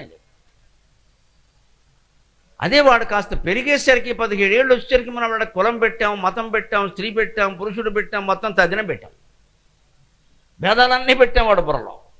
ఇంక వాడు ఆడుకోవడం మానేశాడు. అందుకే తత్వం ఏం చెబుతోందంటే 80 ఏళ్ళు దాటేంటే మళ్ళీ చిన్నపిల్లాడుగా మారు. బాలవద్ధీమాన్ బాలవద్వర్తితవ్యం చ యవమేవ వ్యవస్థితక అంటాడు అష్టావక్ర గీతలో. అష్టావక్రుడు చెబుతాడు జనక మహర్షి. నిర్ద్వంద్వో బాలవద్ధీమాన్ యవమేవ వ్యవస్థితక. మనిషి పెద్ద వయస్సు వచ్చేసరికి ఎలా మారాలి మనస్సు అంటే, చిన్నప్పుడు ఎలా ఉన్నాడో అలాగ నిర్ద్వంద్వంగా మారు. ఆ చిన్నప్పుడు తెలియక ఉన్నాడు, ఇప్పుడు తెలిసి ఉంటాడు. అదే తేడా. చిన్నప్పుడు భేదాలు ఎందుకున్నారంటే తెలియక. వాడికి పెద్ద జ్ఞానవంతులు కాదు వాళ్ళు, తెలియదు. భేదం అంటే ఏమిటో తెలియదు. మనకి అద్వైతంలో ఒక మాట చెబుతాం, రజ్జు సర్పభ్రాంతి అంటారు. అంటే తాడుని చూసి పాము అనుకుంటాం. చిన్నపిల్లలతో ప్రమాదం ఉంటుంది, వాడు పాముని చూసి తాడు అనుకుంటాడు వాడు. మనం తాడుని చూసి పాము అనుకుంటాం ఒక్కోసారి చీకట్లో. చిన్నపిల్లలతో ఇబ్బంది ఏమిటంటే వాడు నిజంగా పాముని చూసి తాడు అనుకుని పట్టేసుకుంటాడు. అంటే వాడికి తెలియదు. అది అజ్ఞానంలో సమానత్వం అజ్ఞానంలో రాకూడదు, జ్ఞానంలో రావాలి. ఆ జ్ఞానం పొందడానికి 8 ఏళ్ల నుంచి 80 ఏళ్ళు పడుతుంది. ఒక్కొక్కడికి అదృష్టం ఉంటే వాడు కృషి బాగుంటే 30 ఏళ్ళకే రావచ్చు, అది వేరే విషయం. అది రావాలి. అందుకని త్రియక్ష, ఆ 3వ కన్ను శివుడికి తెరుచుకుంది, మనకి మూసుకుంది, అంతే తేడా. మనకు కూడా తెరుచుకోవాలంటే ధ్యానం చేసేటప్పుడు కళ్ళు మూసుకుని లోపల దృష్టి ఈ భ్రూమధ్యంలో పెట్టాలి. ఆజ్ఞా చక్రాంతరాళస్థ రుద్రగ్రంథి విభేదిని అంటారు దాన్ని లలితా సహస్రంలో. అక్కడ రుద్రగ్రంథి ఉంటుంది, రుద్రుడు వేసిన ఒక ముడి లాంటిది ఉంటుంది గ్రంథి. గ్రంథి అంటే ముడి. గ్రంథానికి వేస్తారు కాబట్టి గ్రంథి అంటారు. గ్రంథాలు ముడులు వేసేవారు కదా పూర్వం, అందుకని ముడి అంటారు. ఆ ముడి తొలగించడం అంటే ఇక్కడ జ్ఞానం, అజ్ఞానం బదులు జ్ఞానం. అంటే ఆ రుద్రగ్రంథి కనుక తెరుచుకుంటే ఎవరికైనా సరే జగత్తులో ఉండే భేదభావాలన్నీ నశిస్తాయి.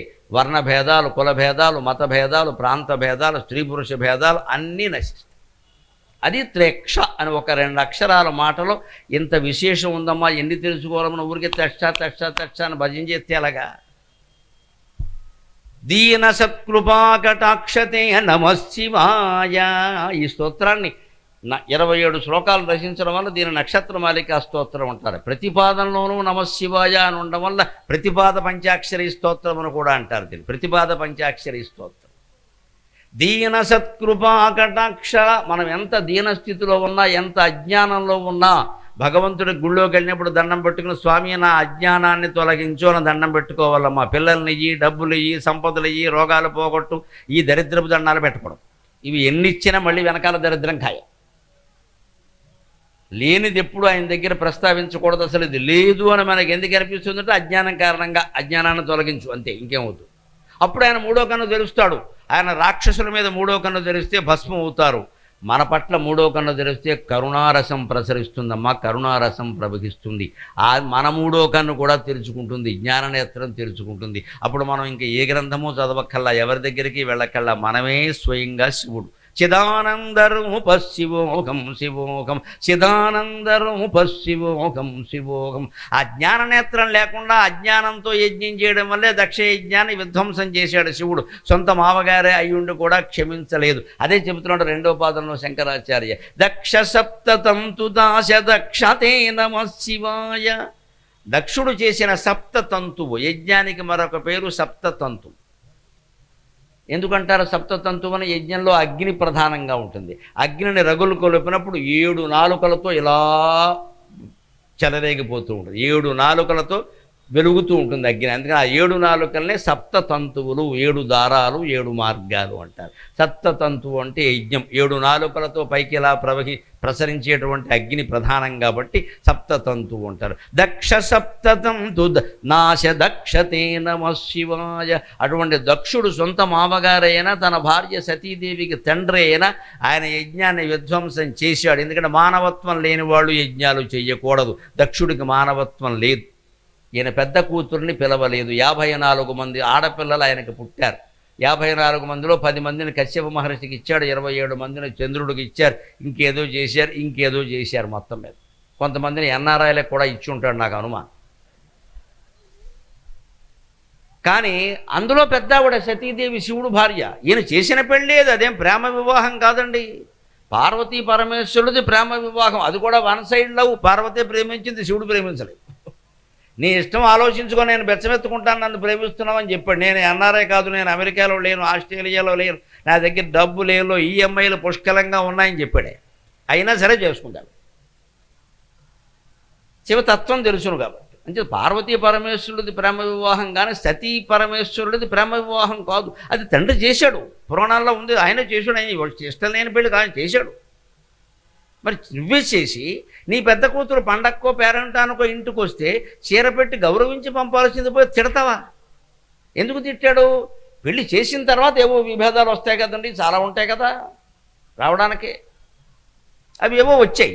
అక్కడి నుంచి ఈయన ఏదో అక్కడికి ఎప్పుడో వెళ్ళినప్పుడు ఒకసారి శివుడు తపస్సులో ఉన్నట్టు లేవలేదు. తపస్సులో ఉన్నవాళ్ళు ఎత్తడా? ఆయన తపస్సులో ఉన్న అల్లుడు దొరకడం నీ అదృష్టం అసలు. నేను మామగారిని, నేను దక్ష ప్రజాపతిని, నేను బ్రహ్మదేవుడి నుంచి పుట్టా, నేను వస్తే ఈయన లేవడా అని మనస్సులో పెట్టుకుని అమ్మాయికి చెప్పకుండా ఇంటికి వెళ్ళి యజ్ఞం చేసి సతీదేవిని పిలవాల. శివుణ్ణి పిలవకపోతే పోయి అమ్మాయి అయినా చెప్పాలి కదా. అమ్మాయి అనుకోదా, అందులో పెద్ద ఆడపడచ్చు, ఇంటికి నుంచి ఎంత ఆశిస్తుంది ఆవిడ. కానీ ఆవిడకి పాపం తెలిసింది, దేవతలందరూ విమానాల్లో వెళ్ళిపోతున్నారు, ఏం ట్రాఫిక్ జామ్ అయిపోయింది అంటే విజయవాడ హైవే లాగా ఏంటిదంట.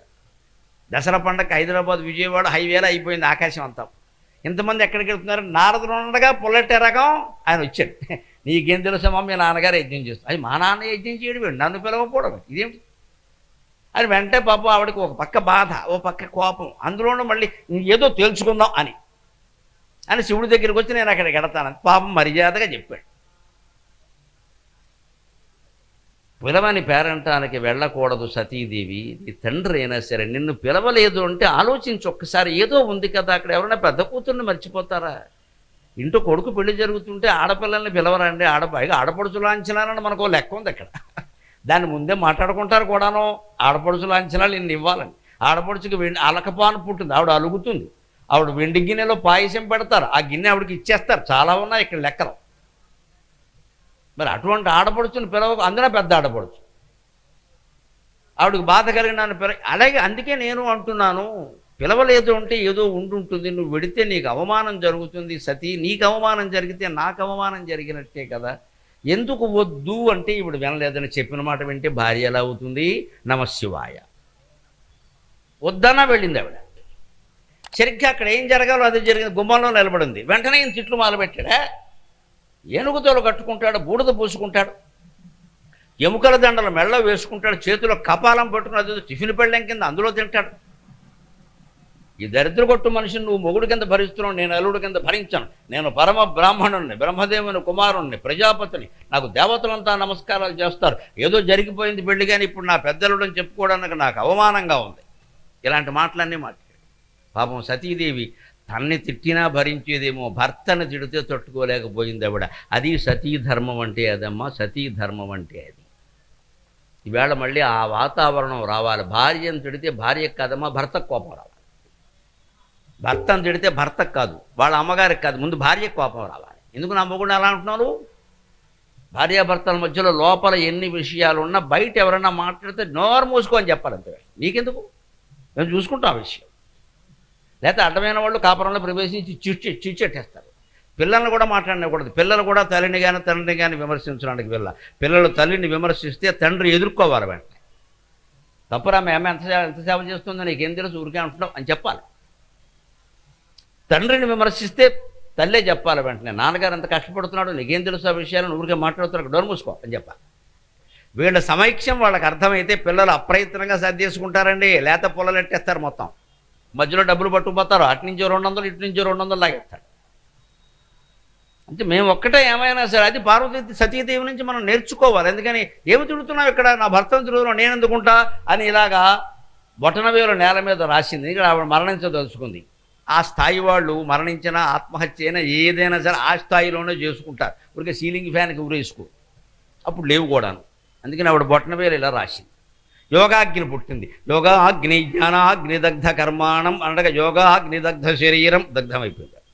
అందుకే అప్పటి నుంచి మన దగ్గర ఓ మాట చెబుతూ ఉంటారు, ఆడవాళ్ళు ఎవరు బొటనవేలు కింద రాయకండి. మనం రాస్తే ఏమీ పుట్టదు, మనకంత సీన్ లేదు, ఇక్కడ దురద పుడుతుంది అంతే. కానీ ఎందుకైనా మంచిదని చెప్పాను. ఒక ఆచారం, అందుకే అంటే ఆచారం ఎందుకు పుట్టిందో ఆలోచించాలి. ఇక అక్కడి నుంచి రాసేసుకు దురద పెడితే రాయకేం చేస్తావు? ఇదే ఆచారాన్ని పరిశీలించడం అంటే. పరిశీలించకపోతే మడ్డి అయిపోతుంది. ప్రతి ఆచారాన్ని ఆలోచించి పరిశీలించుకోవాలండి ఎప్పటికప్పుడు, లేదా మడ్డి అయిపోతుంది మనస్సు అంతా. ఒక ఆయన తద్దినం పెట్టేట పూర్వకాలంలో. ఆయన ఓ నల్లపిల్లిని పెంచుకున్నాడు ఇంట్లో. నల్లపిల్లి ఆయనకి ఇష్టం. ఇది మామూలప్పుడు మామూలుగానే ఉంది. ఈ తద్దినానికి అస్తమానం ఈ నల్లపిల్లి అడ్డం వస్తుంది, ఈయన దగ్గరికి వచ్చేస్తుంది. ఈయనేమో తండ్రికి తద్దినం పెట్టాలి, పవిత్రంగా ఉండాలి, ఈ పిల్లి కుక్క రాకూడదు. కానీ మరి పెంపుడు పిల్లి కదా, చనువుగా వస్తూ ఆయన ఏం చేశాడు, చూసి కొడుకుని పిలిచి, రై నేను గంప కింద మూత పెట్టాడు. వాడు తీసుకెళ్ళి దాన్ని గంప కింద మూత పెట్టి. మంచి ఆచారం చేదస్తంగా ఎలా మారుతుందో ఈ కథ చెబుతుంది. గంప కింద మూత పెట్టి తద్దినం పెట్టి గొడవ వదిలిపోయింది అనుకో. అప్పటి నుంచి ఎప్పుడు తద్దినం పెట్టినా సరే ఆయన తండ్రికి ముందు గంప కింద నల్లపిల్లని మూతపెట్టి తర్వాత తద్దినం పెట్టడం ప్రారంభించాడు. ఒకసారి అనుభవం అయింది కదా. ఈయన కొడుకు చిన్నపిల్లాడు, 5 ఏళ్ల పిల్లాడు. వీడికి 25 ఏళ్ళు వచ్చేసరికి వీడి టపా కట్టాడు ఈ పెట్టేవాడు. వాడికి ఊహ వేరుగా ఉంది. నా చిన్నప్పటి నుంచి చూస్తున్నాను, నాన్నగారు నల్లపిల్లిని గంప కింద మూత పెట్టి కానీ తద్దినం పెట్టలా. అందుకని వీడి తండ్రికి తద్దినం పెట్టినప్పుడల్లా ఆ నల్లపిల్లి తండ్రితో పాటే చచ్చిపోయినా సరే బజారుకి వెళ్ళి అవసరమైతే తమిళనాడుకి వెళ్ళి అడవులకు వెళ్ళి ఒక నల్లపిల్లిని కొని పట్టుకొచ్చి మూత పెట్టి తద్దినం పెట్టడం మొదలెట్టాడు. ఇదే అజ్ఞానం అండి. ఆయన ఎందుకు పెట్టాడు, ఆయన ఉద్దేశం అది ఇంట్లో ఉంది, అప్పటికే పెరుగుతుంది, అది అడ్డం వస్తుందని పెట్టాడు ఆయన. వీడు చిన్నప్పుడు చూశాడు కదా, అది ఎలా మూత పెట్టాడు, వెంటనే తద్దినం పెట్టాడు. సోహా పితృభ్య సోహా దేవేభ్య సుధా పితృభ్యక అన్నాడు. అని ఇంట్లో లేదు, అప్పుడు చచ్చిపోయింది, తండ్రితో పాటు అది పోయింది, అనుబంధం కదా పోయింది. కానీ వీడు పని కట్టుకుని దొరకపోతే వేరే ఊరు వెళ్ళి వేరే రాష్ట్రం వెళ్ళి నల్లపిల్లని పట్టుకొచ్చి దాన్ని గంప కింద పెట్టి తద్దినం పెట్టడం మొదలెట్టాడు. ఈ సంగతి వీడు కొడుకు చూశాడు. 3వ తరం వాడు ఇంగ్లీష్ మీడియం, వాడు తెలివితేటలు ఎక్కువ. అప్పటికి ఇది ఎందుకు జరిగింది అసలు ఏమిటి అనేది ఈ తండ్రి చెప్పలేదు, తాత లేనేలేడు, వీడికి అర్థం కాల. అందుకని వీడు మళ్ళీ ఈ తండ్రి పోయి వీడు వచ్చేసరికి వీడేమనుకున్నాడంటే, నల్లపిల్లికి అంత ఇంపార్టెన్స్ ఇచ్చి నాన్నగారు ప్రతిసారి తమిళనాడు నుంచి పట్టుకొచ్చి దాన్ని గంప కింద పెట్టి మళ్ళీ అయిపోయాక వదిలేసేవాడు. ఎందుకంటే నల్లపిల్లి ప్రయోజనం ఏం లేదు కాబట్టి వదిలేసేవాడు. మళ్ళీ తద్దినానికి మళ్ళీ వెళ్ళేవాడు. అంత పని కట్టుకుని తీస్తున్నారు అంటే వాడికి ఒక ఆలోచన వచ్చింది, తండ్రికి తద్దినం పెట్టడం కంటే నల్లపిల్లిని గంప కింద పెట్టడమే ముఖ్యం. అంటే గంప కింద నల్లపిల్లిని పెడితే తద్దినం పెట్టినట్టే అని వీడు మొత్తం తండ్రికి తద్దినం పెట్టడం మానేసి ఆ రోజు వచ్చినప్పుడల్లా పైకి వెళ్ళి పిల్లిని పట్టుకొని గంప కింద పెట్టి 24 గంటలకి మళ్ళీ వదిలేసేవాడు. జైలు నుంచి ఖేదీలు వదిలి తండ్రికి తద్దినం పెట్టిన తర్వాత సమానం అన్నాడు. అక్కడి నుంచి ఊళ్ళో అందరూ నల్లపిల్లికి గంప కింద పెట్టారు. తద్దినం పెట్టాలంటే 10,000 అవుతుంది, నల్లపిల్లికి ఖర్చు ఏమవుతుంది? ఆచారాలు మడ్డి కొట్టుకుపోతాయండి. మళ్ళీ చెబుతున్న ఆలోచించుకోకపోతే కృతయుగం నాటి ఆచారాలన్నీ ఇప్పుడు పాటించాల్సిన అవసరం లేదు. మనం పాతాచారం పాటించడం అంత గొప్పని మాట్లాడద్దండి, అది అవసరమా అని ఆలోచించాలి. ఎన్నో మారాయి, అలాగే మారతాయి.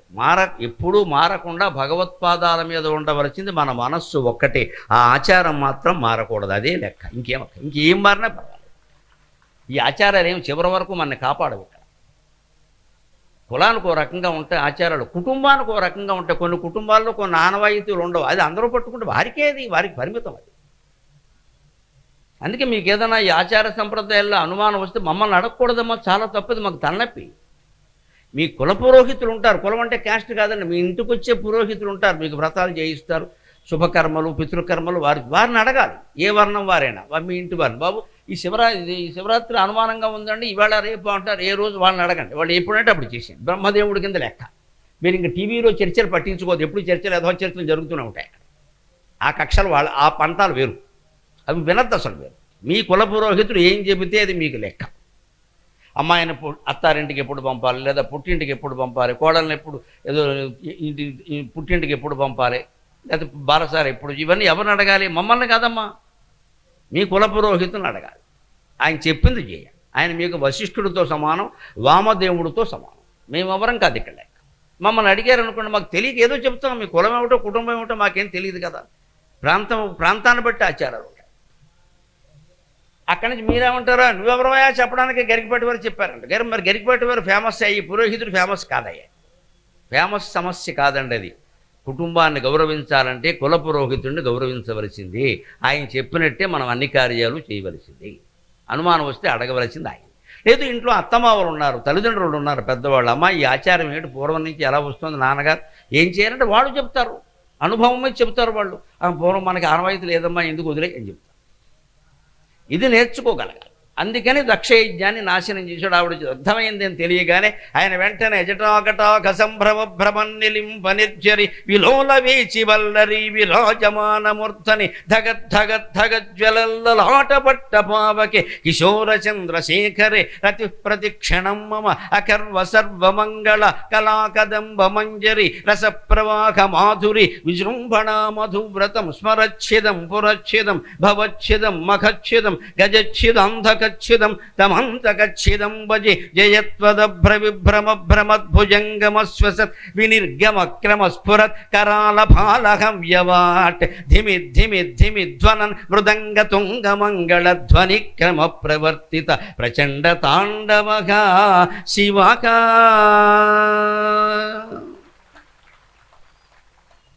అంత కోపం వచ్చి వీరభద్రమూర్తి ఈ జటాజూటం నుంచి ఒక్క జట ఊడబెరికాడు. ఆ కోపంలోంచి పుట్టాడు వీరభద్రుడు. కోపంలోంచి పుట్టడం వల్ల అసలే రుద్రుడు, ఆయన కోపంగా ఉన్నాడు. ఇంకా ఆ కోపంలోంచి పుట్టడం వల్ల ఆ వీరభద్రుడిని ఎదిరించే సాహసాన్ని బ్రహ్మ, ఇంద్రుడు, విష్ణువు లాంటి వాడు కూడా చేయలేకపోయారు. వద్దు, వెళ్ళిపోదాం, ఎందుకు వచ్చింది, శివుడు కోపం వచ్చిందన్న. వద్దు, మనం ఇప్పుడు ఎదుర్కోవద్దు, ప్రమాదం ఇది, వదిలే, వెళ్ళిపోయారు. వచ్చిన వాళ్ళందరినీ చెదగొట్టి పారేశారు. మామూలు వాళ్ళు కాదు, సూర్యుడిని దన్నాడు వీరభద్రుడు, పళ్ళు ఊడిపోయాయి. అందుకే మనం రేపు మాఘమాసంలో సూర్యుడికి పాయసం పెడతాం, ఆయనకి పళ్ళు లేవు. ఫర్ యువర్ కైండ్ ఇన్ఫర్మేషన్, మనలో మన మాట. సూర్యుడికి పాయసం ఎందుకు పెడతారంటే ఎప్పటికీ ఇంతమంది దంతవైద్యులుండి కూడా సూర్యుడికి పండు కట్టిన వాళ్ళే. సూర్యుడికి పళ్ళు లేవు, చప్పిదా వాళ్ళే, అందుకని పరవాన్నమే పెడతాం. ఎప్పుడు ఊడిపోయే? దక్షయజ్ఞంలో ఊడిపోయి. ఎందుకు ఊడిపోయి? వీరభద్రుడు తంతే ఊడిపోయి. అంతే. ఒక ధార్మిక శక్తికి కోపం వస్తే ప్రపంచంలో ఏది ఆగదండి. ఏ శక్తి దాన్ని అడ్డుకోలేదు. నీలో పవిత్రత, వివేకానందుడు చెప్పిన మాట చెబుతున్న ఈ 3 లక్షణాలు అలవాటు చేసుకోవడం చేసి, నీలో పవిత్రత, నిజాయితీ, ధర్మం, ఈ 3 ఒక చోట మూట కట్టి ఉంటే ప్రపంచమంతా నీకు వ్యతిరేకంగా ఉన్నా నువ్వే గెలుస్తావు మిత్రమా, నువ్వే గెలుస్తావు అని సందేహం లేదు. పవిత్రత ఉండాలి ముందు, ప్యూరిటీ. మనం తప్పు చేయొద్దు, ఎదుటి వాళ్ళు చేస్తే వాళ్ళ కర్మ. నిజాయితీ ఉండాలి, చేసింది ఏదో ఒప్పుకుందాం, ఇది చేశామంటే నాకు తెలుసు అని, నాకు తెలియదని ఏదో చెబుదాం, అబద్ధాలు ఎందుకు. అలాగే ఏది ధర్మమో అదే చేద్దాం. ధర్మాన్ని ఎప్పుడు శాస్త్రాలు, గ్రంథాలు నిర్ణయించు, అవి కొంతవరకే, పరిస్థితులు నిర్ణయిస్తాయి. అనారోగ్య పరిస్థితుల్లో ధర్మం వేరు, సంపూర్ణ ఆరోగ్యంతో ఉంటే ధర్మం వేరు. ఆ ధర్మాన్ని మనం ఆ ధర్మానికి, పవిత్రతకి, నిజాయితీకి నువ్వు కట్టుబడి ఉంటే నువ్వు ఏ కులమైనా, ఏ మతమైనా, ఏ ప్రాంతమైనా, స్త్రీవైనా, పురుషుడివైనా, ఎవరివైనా, ప్రపంచం మొత్తం నీకు వ్యతిరేకంగా ఏకమైనా పర్వతవర్ధని సహిత రామలింగమూర్తి యొక్క త్రిశూలం నీ వెనకాలే ఉంటుందమ్మా, నిన్ను కాపాడుతుంది ఖచ్చితంగా, సందేహం లేదు. లేకపోతే చెవుడు నిలబట్టి ప్రశ్నించచ్చు, నేను ధర్మంగా ఉన్నాను, నాకెందుకు అన్యాయం జరిగింది అని ప్రశ్నించవచ్చు. మార్కండేయుడు ప్రశ్నించాడు, అణిమాండవ్యుడు ప్రశ్నించాడు, ధర్మరాజుని, యమధర్మరాజుని ప్రశ్నించాడు. ఎందుకంటే వాళ్ళు ధర్మంగా ఉన్నారు. నేను చేసిన పాపం ఏమిటో చెప్పని అడిగాడు మాండవ్యుడు. నాకు ఎందుకే శిక్ష పడింది, నేను చేసిన పాపం ఏంటి, చేయలేదు కాబట్టి అడిగాడు. చేసిన వాడు ఎలా అడుగుతాడు? ఆధ్యాత్మికత అంత గొప్పది. ప్రపంచంలో ఏ నాయకుడు, ఏ గాయకుడు, ఏ కవి, ఏ పండితుడు ఎవ్వరూ పరిష్కరించలేని ఎంత తీవ్రమైన సమస్యనైనా భగవద్భక్తి, ఆధ్యాత్మికత పరిష్కరిస్తుందమ్మా. అది పరిష్కరిస్తుంది. అది మనస్సు లోతుల్లోకి వెడుతుంది. ఏ వ్యక్తిని ఆ వ్యక్తిని స్పృశిస్తుంది ఖచ్చితంగా. వెంటనే మార్పు వస్తుంది. ఇక్కడ నేను మాట్లాడుతుంటే ఇన్ని వేల మంది ఇక్కడ మొత్తం పందిరంతా నిండిపోయి ఇక్కడ నిలబడి అక్కడ నిలబడి, నేను ఏమన్నా మీకు మేనత్తో కొడుకునా, మేనమావ కొడుకునా? పోనీ నేనేమన్నా అందంగా ఉన్నానా? నెత్తి మీద 4 వెంట్రుకలు లేవయ్యా? నేనేమన్నా క్రికెట్ స్టార్నా, సినిమా స్టార్నా? దేనికండి వచ్చి కూర్చున్నారు ఇక్కడ? ఇక్కడ ఖచ్చితమైన ధర్మం, నిజాయితీతో కూడిన మాటలు, మనస్సును మార్చగలిగేటువంటి మాటలు వస్తాయని మీకు తెలుసమ్మా, అందుకే మీరు కూర్చున్నారు. మీ శ్రద్ధకి నమస్కారం, మీ భక్తికి నమస్కారం. అదే మన జీవితాల్లో మార్పు. ఎందుకంటే నాకు ఎవరి మీద పక్షపాతం లేదు, ద్వేషం లేదు, ప్రత్యేకమైన అభిమానం కూడా లేదు, ఏమీ లేదు, రాగము లేదు, ద్వేషము లేదు, ఇష్టము లేదు, అయిష్టము లేదు. నా ముందు మైకి పెట్టారు, నన్ను చెప్పమన్నారు, నేను చెబుతున్నాను, అంతే. నా కర్తవ్యం ఏదో నేను చేస్తున్నాను, పరమేశ్వరుడు చూస్తున్నాడు.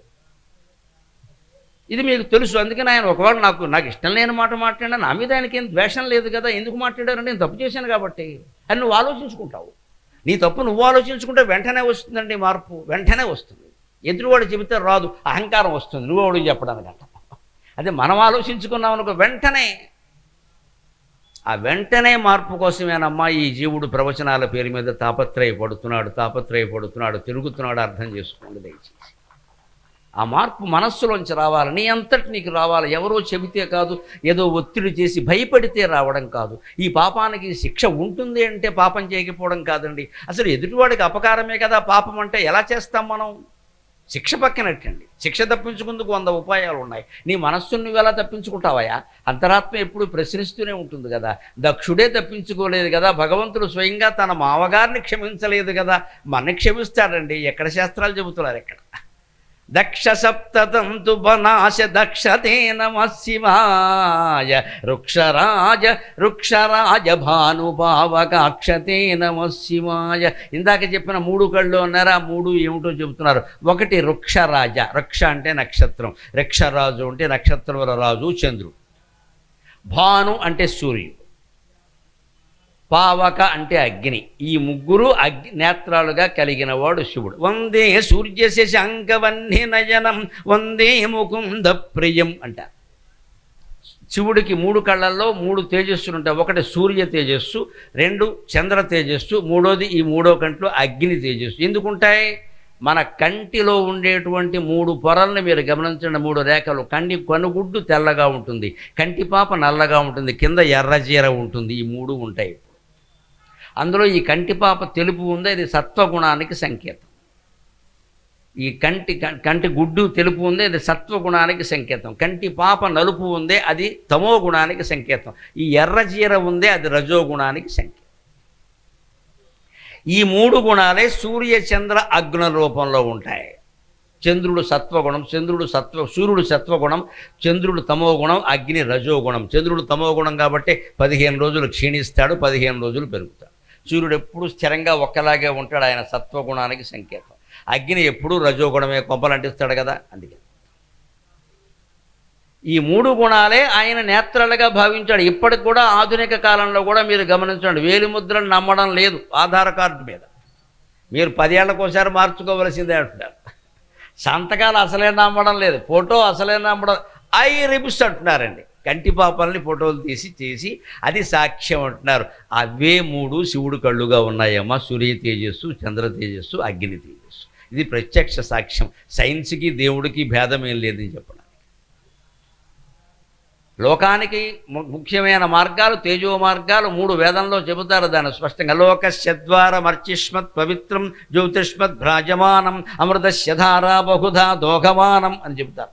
అర్చిష్మత్ పవిత్రం అంటే అగ్ని, జ్యోతిష్మత్ భ్రాజమానం అంటే సూర్యుడు, అమృతస్య ధారా బహుధా దోహమానం అమృతధారలు కురిపించేవాడు చంద్రుడు. ఈ లోకం ఏర్పడడానికి 3 మార్గాలు ఉన్నాయి. ఆ 3 మార్గాలు కూడా శివుడి కళ్ళలోనే ఉన్నాయి. అంచేత సృష్టి మొత్తానికి నాయకుడు ఎవరంటే మన పర్వతవర్ధని సహిత రామలింగం మూర్తి, సందేహం లేదు. ఆ 3 కళ్ళ నుంచే 3 మార్గాలు ఏర్పడ్డాయి. అందుకని వృక్షరాజ భానుభావక అక్షతే నమః శివాయ రక్షమాం ప్రపన్న మాత్ర రక్షతే నమః శివాయ. ఇవన్నీ కలిగిన వాడే, కానీ మనల్ని రక్షించాలంటే ఒక్క పని చెయ్యాలి. అది కూడా చేయకపోతే ఎలాగా? రక్షించవయ్యా అని అడగాలి కదమ్మా. అడగందే అమ్మయ్యన అన్నం పెట్టదు కదా. ఏమో నువ్వు ఆకలి లేకుండా కూర్చున్నావేమోరా, చదువుకుంటున్నావు కదా, డిస్టర్బ్ చేయడం ఎందుకని మానలే పెట్టలేదు అంటుంది ఆవిడ. మరి ఇప్పుడు పెద్ద డిస్టర్బెన్స్ ఒకటి కదా. అమ్మ మాట్లాడినా డిస్టర్బెన్సే, నాన్న మాట్లాడినా డిస్టర్బెన్సే. గర్ల్ ఫ్రెండ్ మాట్లాడితే ఏ డిస్టర్బెన్స్ లేదు ఇక్కడ, వెంటనే పారిపోతాడు ఇక్కడి నుంచి. అమ్మ ఏదైనా పని చెప్పిన టైం లేదు మమ్మీ అంటాడు ఇక్కడ. గర్ల్ ఫ్రెండ్ కాదు, బాయ్ ఒకటే. తన ఫ్రెండ్ ఎవడైనా ఫోన్ చేసి రమ్మంటే మాత్రం అబ్బో హిమాలయాలకు వెళ్ళిపోతాడు, లంకా దహనం చేసేస్తారు వెళ్ళిపోయి అక్కడ. మరి అక్కడికెక్కడ వచ్చిందండి సమయం? మన ఇష్టం, అంతకంటే మనకి ఇష్టమైతే ఏదైనా చేస్తాం, ఇష్టం లేకపోతే సులభమైన పని కూడా చెయ్యం. అది మానుకోవాలి. కనీసం అడగాలి కదా. మాం రక్ష, నన్ను రక్షించు. ఎందుకని ప్రపన్న మాత్ర రక్ష, నిన్ను శరణు అంటే చాలు రక్షిస్తావని నీకు పేరుంది కదా. అందుకని నేను అంటున్నానయ్యా అంటే కదా అంటున్నానయ్యా, ఇదిగో. అందుకే మనం గుడి చుట్టూ తిరుగుతూ ఏమంటామండి? అన్యథా శరణం నాస్తిత్వం ఏవ శరణం మమ తస్మాత్ కారుణ్యభావేన రక్ష రక్ష మహేశ్వర అంటాం. ఇంక వేరే నాకెవరూ దిక్కు లేరు, నువ్వు ఒక్కడవే దిక్కు. అందుకని దయతో రక్షించు. నేను పాపాలు చేశానా పుణ్యాలు చేశానా అని ప్రశ్నించుకు, నాకు అవన్నీ తెలియవు, ఏదో చేశాను, తెలుసో తెలియకో చేశాను, అవన్నీ క్షమించి నన్ను రక్షించవయ్యా అంటాం. అందున ఇప్పుడు రామలింగేశ్వర స్వామి కాబట్టి ఒక్క మాట చెప్పుకోవాలి. ఈ వ్రతం శివుడికే కాదమ్మా, రామచంద్రుడికి కూడా ఉంది. విభీషణుడికి అభయం ఇచ్చినప్పుడు లక్ష్మణుడు సుగ్రీవుడు కొంచెం రామచంద్రుడి దగ్గరికి వచ్చి కొద్దిగా గొణిగారు. అన్నయ్య ఓసారి ఆలోచించుకో, శత్రువు తమ్ముడు టక్కుమని అభయం ఇచ్చేస్తున్నావు, వాడు రేపొద్దున ఇక్కడ కోవర్ట్గా మారిపోతాడు. ఇక్కడ రహస్యాలన్నీ అక్కడ చెబుతాడు. ఎంతైనా రావణాసురుడు తమ్ముడు కదా, వాడిని మన పార్టీలో చేర్చుకోవచ్చా అంటే రామచంద్రమూర్తి పరమ ధైర్యంగా భారతీయ ధర్మ సంస్కారంతో ఏమంటాడో తెలుసా? లక్ష్మణ, సుగ్రీవ, అనుచరులుగా, అనుజులుగా, మిత్రులుగా మీ సలహా నేను గౌరవిస్తున్నాను. మీరు నా శ్రేయస్సు కోరి చెప్పారు. కానీ క్షత్రియ పుత్రుడుగా ధర్మావతారంగా నాకు ఒక నియమం ఉంది. సకృదేవ ప్రపన్నాయ తవాస్మీతి చ యాచతే, సకృదేవ ప్రపన్నాయ తవాస్మీతి చ యాచతే, అభయం సర్వభూతేభ్యో దదామి ఏతద్వ్రతం మమ, అభయం సర్వభూతేభ్యో దదామి ఏతద్వ్రతం మమ. రాముడు వాల్మీకి రామాయణం 24,000 శ్లోకాల్లోనూ కూడా ఎప్పుడూ మానవుళ్లాగే ప్రవర్తించాడు. ఆయన మానవుడు, మానవోత్తముడు. నేను దేవుణ్ణి ఆయన అనలేదు, దేవుడుగా ఏ మహిమ ఆయన ప్రకటించలేదు. మానవుడు చేయగలిగిన పనులే కాస్త అతిశయంగా, అతీతంగా చేశాడు. ఒక గొప్ప మానవుడు ఏం చేస్తాడో అది చేశాడు. అందుకని నేను దేవుణ్ణి ఆయన అనలేదు. ఆయనకు దుఃఖం వస్తే మనలాగా ఏడిచాడు ఆయన. కానీ కొన్ని సందర్భాల్లో అనుకోకుండా దైవత్వం వ్యక్తం అవుతుంది. జటాయువు మరణించినప్పుడు నీకు మోక్షం ఇస్తున్నా అంటాడు. ఎవరిస్తారు? మానవుడైతే ఇస్తాడా? దేవుడు కాబట్టే ఇస్తాడు. అలాగే ఇక్కడ విభీషణుడికి అభయం ఇచ్చేటప్పుడు ఏమైందంటే ఆయనలో ఉండే విష్ణుత్వం బయటకు వచ్చింది, రామత్వం కాదు. విష్ణుత్వం బయటకు వచ్చి దదాం ఏతద్వ్రతం మమ. ఎవరైనా సరే విభీషణుడు కాదు, మరెవరైనా సరే, ఎటువంటి పాపాత్ముడైనా సరే నాకు అనవసరం, పుణ్యాత్ముడైనా నాకు అనవసరం. లక్ష్మణ, సుగ్రీవ వినండి. సకృదేవ ప్రపన్నాయ తవాస్మీతి చ యాచతే, రామా నేను నీవాణ్ణి, రామా నేను నీవాణ్ణి, నన్ను రక్షించు అని ప్రపన్నాయ కాళ్ళ మీద పడి ప్రార్థన చేస్తే క్షత్రియ పుత్రుడుగా నేను రక్షించి తీరతాను, నాకు అపకారం జరిగినా సరే ఆ పని చేస్తాననడమా, అది రామచంద్రమూర్తి, అది రామచంద్రమూర్తి. అందుకే రామరక్షా స్తోత్రం అంటారు. గమనించండి, ఇప్పటికీ చాలామంది పారాయణ చేస్తారు. చాలా రక్షా స్తోత్రాలు ఉన్నాయి. నన్ను అడిగితే అవన్నీ అనుకరణలు. రామరక్షా స్తోత్రం ఒరిజినల్, భగవద్గీత ఒరిజినల్. ఇంకేవో చాలా గీతలు వచ్చాయి, అవన్నీ అనుకరణ, ఇమిటేషన్. అలాగే రామరక్షా స్తోత్రం ఒరిజినల్. బుధ కౌశిక మహర్షికి శివుడు స్వప్నంలో బోధిస్తే ఆయన రచన చేసి అందరికీ అందించాడు రామరక్ష. అందుకే లోకంలో ఎప్పటికీ ఏదైనా రక్ష అంటే శ్రీరామరక్ష అంటారు, వేరే దేవుడు పేరు మీద రక్ష అనరు, శ్రీరామ రక్ష. రామరక్షా స్తోత్రం వచ్చాక, అది బాగా ప్రసిద్ధం అయ్యాక మిగిలిన దేవతల మీద అభిమానంగా వెళ్ళిన కవులు, పండితులు, మాబోటిగాళ్ళు ఉంటారు కదా, మా దేవుడికి స్తోత్రం వద్దా అని ఏదో రాసుకున్నారు, అది వేరే విషయం. అవి మంచివే. కానీ ఒరిజినల్ అనేది ఏమిటంటే మూలం ఏదంటే రామరక్ష. అంతే. పైగా రాముడు రాజు అండి, వేరే దేవుళ్ళు వేరు, రాముడు వేరు. రాజు కర్తవ్యం రక్షించడమే. ప్రజలను రక్షించినప్పుడు రాజు ఎందుకు పని లేక అది రక్షించడం. అందుకని రామరక్షా స్తోత్రం. ఆ రాముడి యొక్క రక్షణ ఎలా ఉంటుందంటే, నే రామ నీ వాడజుమి, రామ నీ వాడజుమి, ఇక నన్ను బాముల పేటకుమి, రామ నీ వాడజుమి అని ప్రార్థన చేస్తే చాలు. నేను నీవాణ్ణి, నేను నీవాణ్ణి, నేను నీవాణ్ణి. నీ బంధువులు నువ్వు బాధ పెట్టుకుంటావా? నీ భార్యను నువ్వు బాధ పెడతావా? నీ కొడుకును నువ్వు బాధ పెడతావా? నన్ను అలా అనుకోవయ్యా, నన్ను స్వీకరించవయ్యా అని భగవంతుడిని శరణాగతి చెందాలి. అప్పుడు ఖచ్చితంగా అందరికీ రామరక్ష, ఇక్కడ శివరక్ష, రెండు కలిపి రామలింగేశ్వర స్వామి యొక్క రక్ష లభిస్తుంది మనకు ఖచ్చితంగా. ఇప్పుడు ఇంకో మాట శంకరాచార్య చెప్పింది మనం చెప్పుకుందాం. అప్రమేయ దివ్య సుప్రభావతే నమః శివాయ, అప్రమేయ దివ్య సుప్రభావతే నమః శివాయ, సత్ప్రపన్న రక్షమా సత్ప్రపన్న రక్షణ స్వభావతే నమః శివాయ, అప్రమేయ దివ్య భావ అప్రమేయ దివ్య సుప్రభావతే నమః శివాయ, సత్ప్రపన్న మాత్ర రక్షణ స్వభావతే నమః శివాయ, సత్ప్రపన్న రక్షణ స్వభావతే నమః శివాయ, స్వప్రకాశరూపిత స్వప్రకాశరూపితాత్మపాదతే నమః శివాయ, స్వప్రకాశరూపితాత్మపాదాత్మతేజసే నమః శివాయ, పావకాక్ష దివ్యతేజపాదతే నమః శివాయ, స్వప్రకాశరూపితాత్మతేజసే నమః శివాయ, విప్రడింభక ఆర్ద్రభావ విప్రడింభదర్శిత ఆర్ద్రభావతే నమః శివాయ, స్వప్రకాశరూపితాత్మదే ఆత్మపాదతే నమః శివాయ, విప్రడింభదర్శిత ఆర్ద్రభావతే నమః శివాయ, స్వప్రకాశరూపిత స్వభావతే నమః శివాయ. శివాయ. అప్రమేయ దివ్య సుప్రభావతే నమః శివాయ. సత్ప్రపన్న రక్షణ స్వభావతే నమః శివాయ. సత్ప్రపన్న రక్షణ స్వభావతే నమః శివాయ.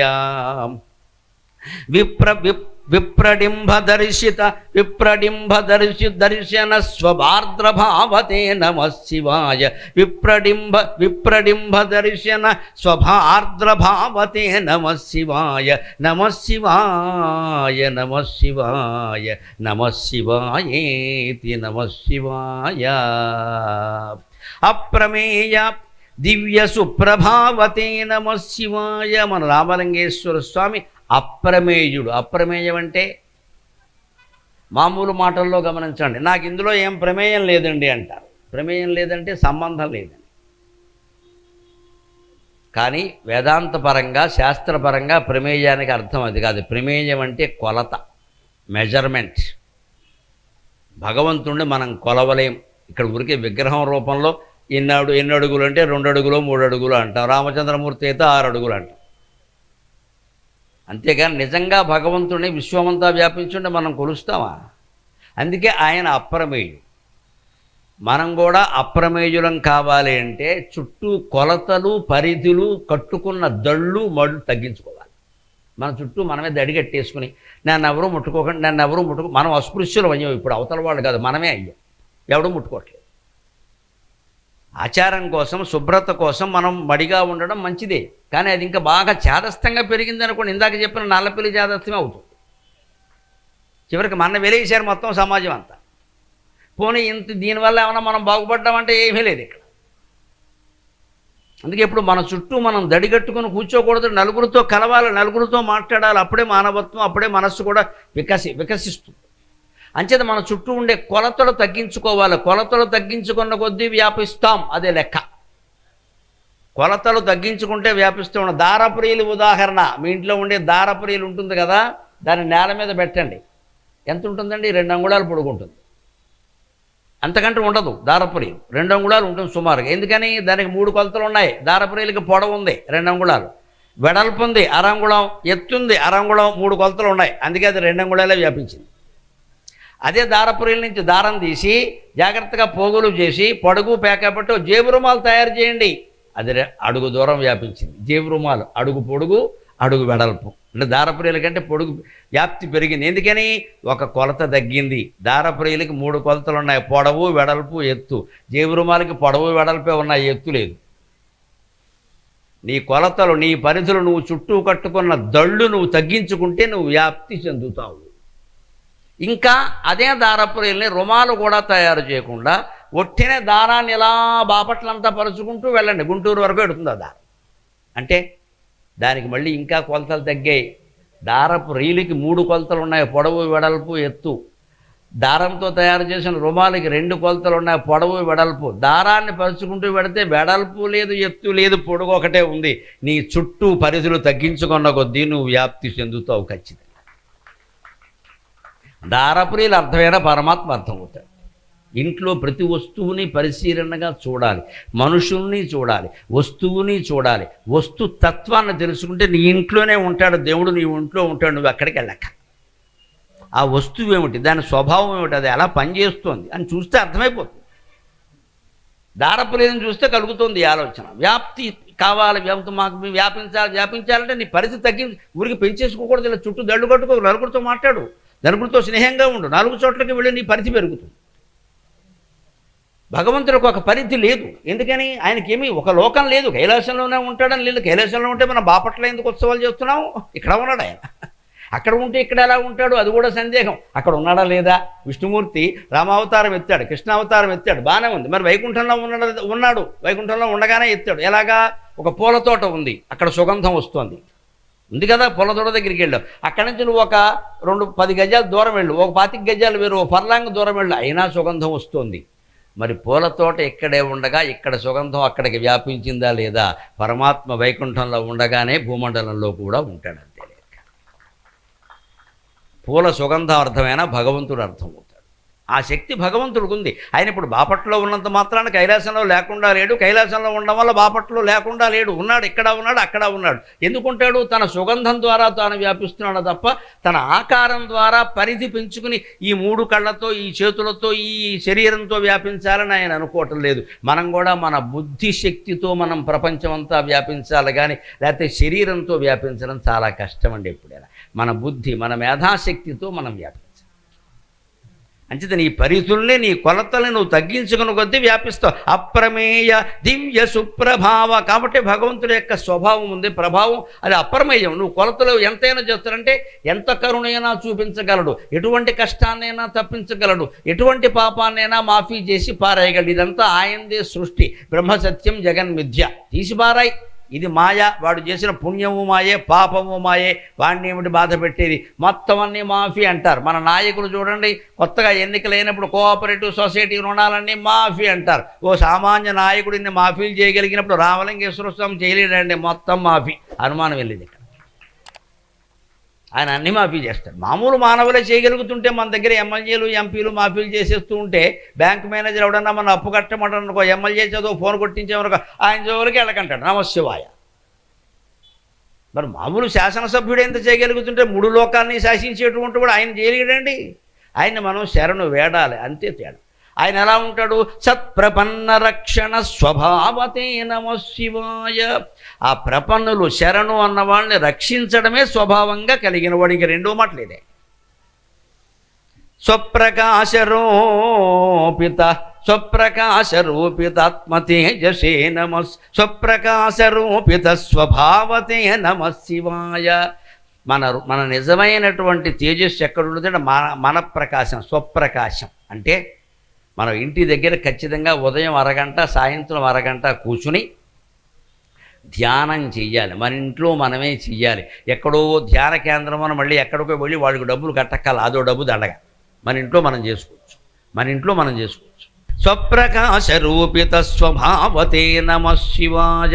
నిజంగా ఆత్మ ప్రకాశం ఎలా ఉంటుందో చూడాలంటే మన ఇంట్లో మనం కూర్చుని అభ్యాసం చేయించండి. ఎక్కడికి వెళ్ళక్కల, ఎవరైనా చేయొచ్చు. మన ఇంట్లోనే మనకి ప్రశాంతంగా గాలి, వెలుతురు సోకే చోట కూర్చుని బాసింబట్టి వేసుకొని కూర్చుని భోజనానికి కూర్చున్నట్టుగా కళ్ళు మూసుకొని లోపల నేను నేను నేను అని ఎక్కడ స్ఫురిస్తుందో దానికేసి చూడాలి. మళ్ళీ నేను చూస్తున్నాను అనుకుని చూడొద్దు. చూడడమే అంతే. దర్శనం దర్శనం దర్శనం. నేను అనేది వద్దు. ఇదే స్వప్రకాశ రూపిత స్వభావతే నమః శివాయ.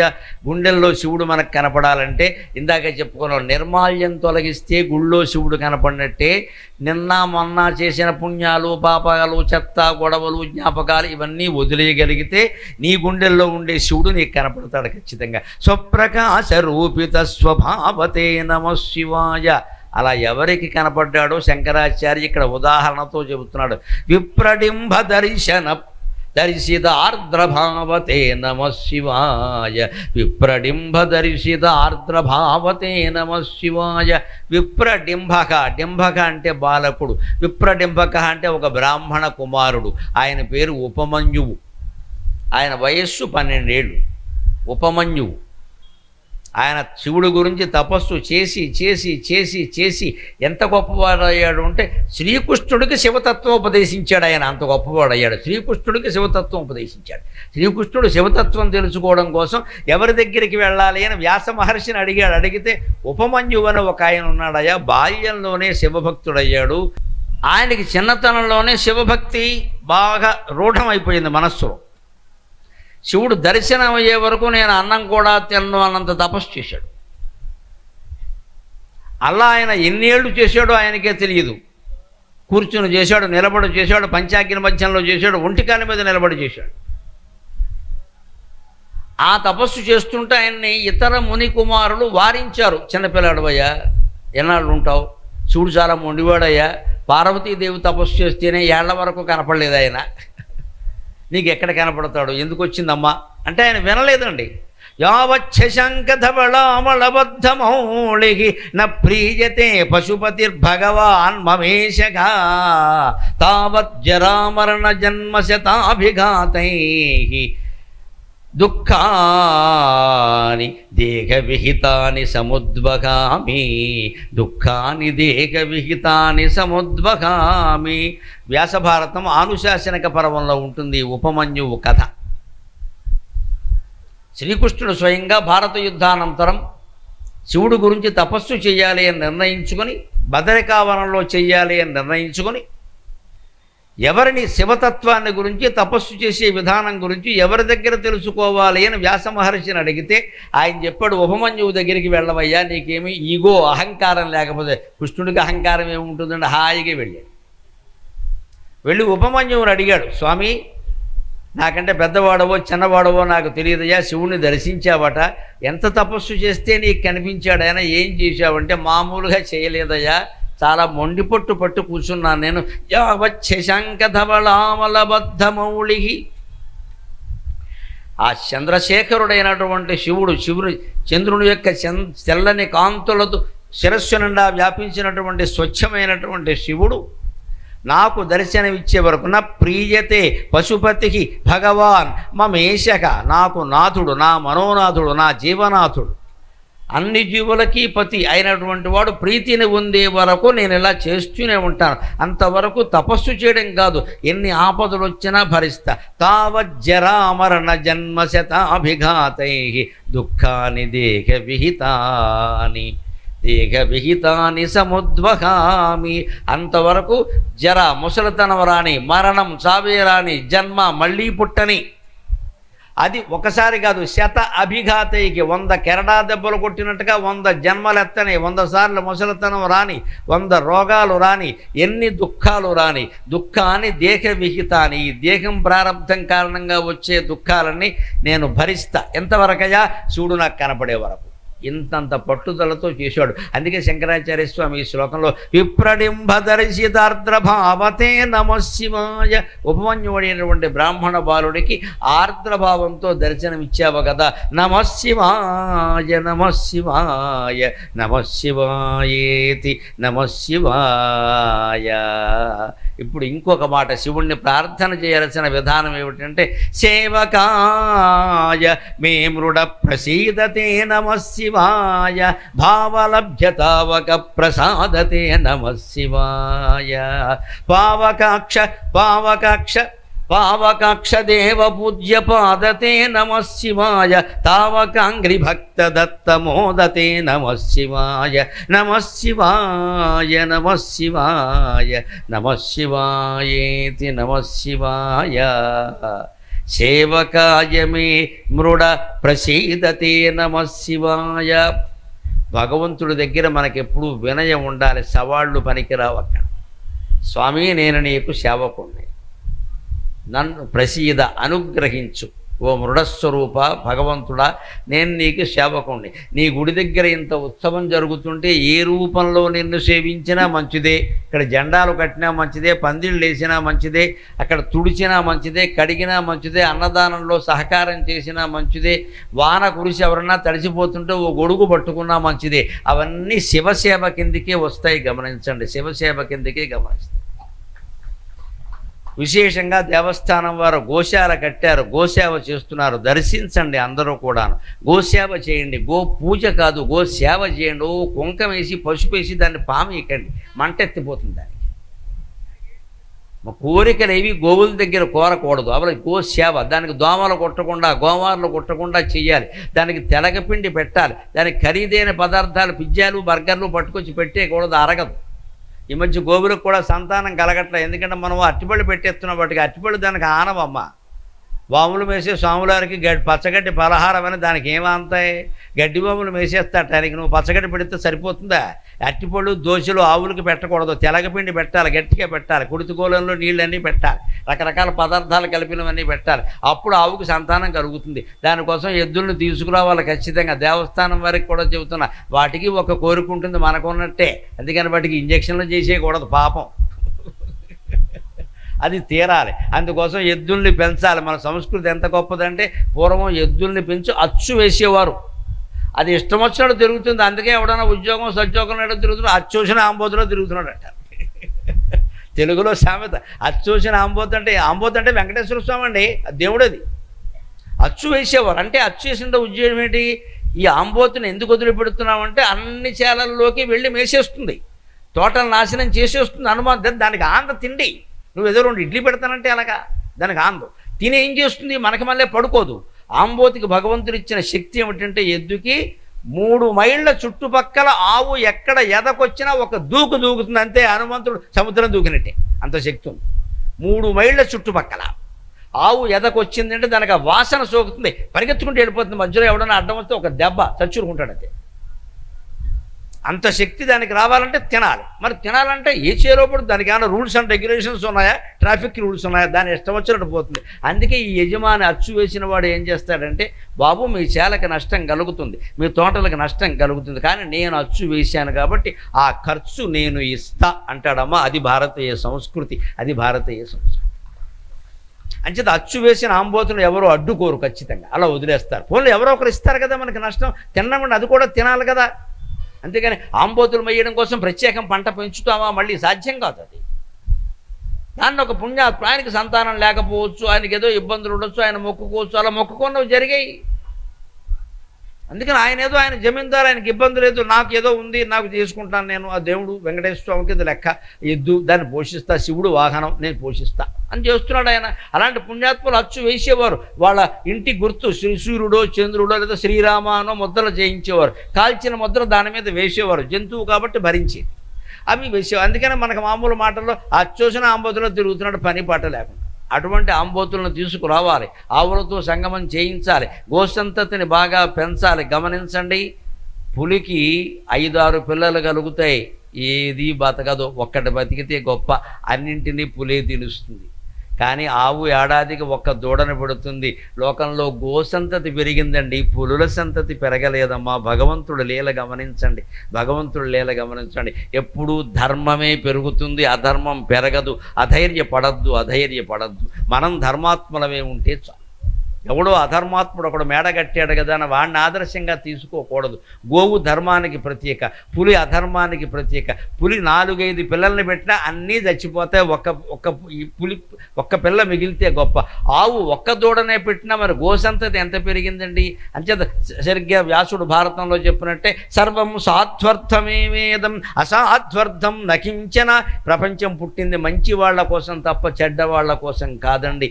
దయచేసి మీ పక్కన కానీ వెనక కానీ ముందు కానీ చెడ్డవాళ్ళు ఎవడన్నా 2 మేడలు కట్టగానే, స్థలాలు ఆక్రమించి మేడ కట్టగానే వాడు బాగుపడ్డాడో తెలివితే అట్లా ఉండాలని ఎదవ మాటలు మాట్లాడకుండా దయచేసి. వాడు మట్టు కొట్టుకుపోవడం ఖాయం, వాడి కొడుక్కో వాడి పెళ్ళానికో బ్రహ్మాండమైన రోగం రావడం ఖాయం, ఈ మేడ గూడు సహా ఆసుపత్రికి అమ్మేయడం ఖాయం. అనుమానం ఏం లేదు, ఇక్కడ త్వరలో విడుదల, అనుమానం ఏం లేదు. అంతవరకు మనం ఓపిక పట్టాలి తప్ప ఆ వ్యధవను ఆదర్శంగా చేసుకుని మనం కూడా అడ్డగోలుగా సంపాదిస్తాం. ఇక్కడ వ్యాసుడు భారతంలో చెబుతాడు, లోకం గోవుల కోసం పుట్టింది, పెద్ద పురుల కోసం కాదు. లోకం ధర్మం కోసం పుట్టింది, అధర్మం కోసం కాదు. మనం ధర్మ మార్గంలోనే నడవాలి, ఎన్ని కష్టాలు వచ్చినా సరే. అంచేత గోసేవ చేయండి, గోసంతతిని వృద్ధి చేయండి, దేవాలయం వారి గోశాలను దర్శించండి, అప్పుడు మీకు పుణ్యము లభిస్తుంది. గోసంతతి పెరగడం వల్ల ధర్మము పెరుగుతుంది. ఆవు పాలు గోమయం, ఆవు పేడ, ఆవు గోమయం అన్నీ కూడా, ఆవు గోమూత్రం అన్ని ఔషధాలు, అవన్నీ కూడా. అసలు ఆవు పేడతో వ్యవసాయం చేస్తే వేరే ఎరువులు ఏవి అక్కర్లేదు. పూర్వం అలాగే జరిగేవన్నీ కూడా. వాటిని అందరూ ప్రోత్సహించండి. ఇంకొక మాట, సేవకాయతే ప్రసీదతే నమః శివాయ, సేవకాయ మే మృడ ప్రసీదతే నమః శివాయ. నీకు నేను సేవకున్నయ్యా, నన్ను అనుగ్రహించు అని ప్రార్థించాలి శివుణ్ణి. అప్పుడు భావలభ్య తావక ప్రసాదతే నమః శివాయ. తావక ప్రసాదం అంటే భగవత్ ప్రసాదం మనకి ఎక్కడ లభిస్తుందో తెలుసా? ఊళ్ళో ప్రసాదం పెడతారు, కొబ్బరికాయ ముక్క కావచ్చు, శనగలు కావచ్చు, పులిహోర కావచ్చు, ఏదో వారి ఓపికను బట్టి వారు పెడతారు. దాన్ని కూడా మనం ఒక్క రేణువు కూడా కింద పడకుండా కళ్ళకు అద్దుకుని తింటాం. కానీ అది భౌతిక పదార్థం, దాన్ని మీరు భావన చేస్తేనే అది పనిచేస్తుంది. అందుకే శంకరాచార్య భావలభ్య తావక ప్రసాద. నీ ప్రసాదం ప్రజల్ని అనుగ్రహించాలి అంటే మనస్సులో ఇది అనుగ్రహిస్తుందనే నమ్మకం పుష్కలంగా ఉండాలి. పులిహోర బ్రహ్మాండంగా చేస్తారు, అందుకే నేను గుడికి వెడతా అంటే వాడికి పులిహోరే వస్తుంది, దైవానుగ్రహం ఉండదు. పులిహోర బ్రహ్మాండంగా చేయడానికి హోటల్స్ చాలా ఉన్నాయి, ఇళ్లల్లో కూడా చాలామంది చేస్తారు. దేవుడు కూడా ఎందుకు దానికి పని లేక. దేవుడి ప్రసాదంలో మనం చూడవలసింది రుచి కాదు, దాంట్లో ఉండే శుచి, దాంట్లో ఉండేటువంటి సంప్రదాయం, దాంట్లో ప్రసాద శబ్దానికి వ్యుత్పత్తి ఏమిటంటే భగవద్ అనుగ్రహం అందులో మిళితమై ఉంటుంది. అందుకని ప్రసాదం కొద్దిగా వచ్చినా చాలు. ఈ మధ్య దేవాలయాల్లో అన్నప్రసాదం అని మొదలెట్టారు. ఇంటికి పార్సిల్స్ కూడా వెళ్ళిపోతున్నాయి. నమశివాయ. ఇంట్లో వంట మానేశారు. ఇలాంటిది ప్రోత్సహించకూడదండి ఎప్పుడు కూడా. అన్నదానం అంటే అన్నదానమే. దాంట్లో స్వీట్లు హాట్లు వేయాల్సిన పని లేదు. ఇంత నీళ్ల మధ్యకి వస్తారు, పచ్చడి మెతుకులు వేస్తారు, తింటే తిని పోతే పో, అంతే. దాన్ని ఖరీదైన వ్యవహారం చేసేసరికి ఇళ్ళ దగ్గర వండుకోవడం మనసు వచ్చేస్తున్నారు అక్కడికి వెళ్ళి. ఇప్పుడు మామూలుగా కాదు, మా ఇంట్లో మా అత్తగారు ఉంది, ఈవిడ ఉండదు, పట్టుకెడుతుంది ఇక్కడ పార్సిల్. దానికోసం ఇంట్లో వంట మానసు వచ్చేస్తున్న ఖర్చులు పెరిగే దేవాలయాల్లో. ఇక్కడ అన్నదానం ఎవరికండి? పేదవాళ్ళకండి. డబ్బున్న వాళ్ళు ఎలా పెడతారండి? డబ్బున్న వాళ్ళు వెళ్ళకూడదు, ఆత్మాభిమానం ఉండాలి. వాళ్ళు అన్నదానానికి చందా ఇవ్వాలి, అన్నం తినకూడదు. అక్కడ అన్నదానానికి చందా ఇవ్వాలి, ఇంకా చేయండి అని చెప్పాలి.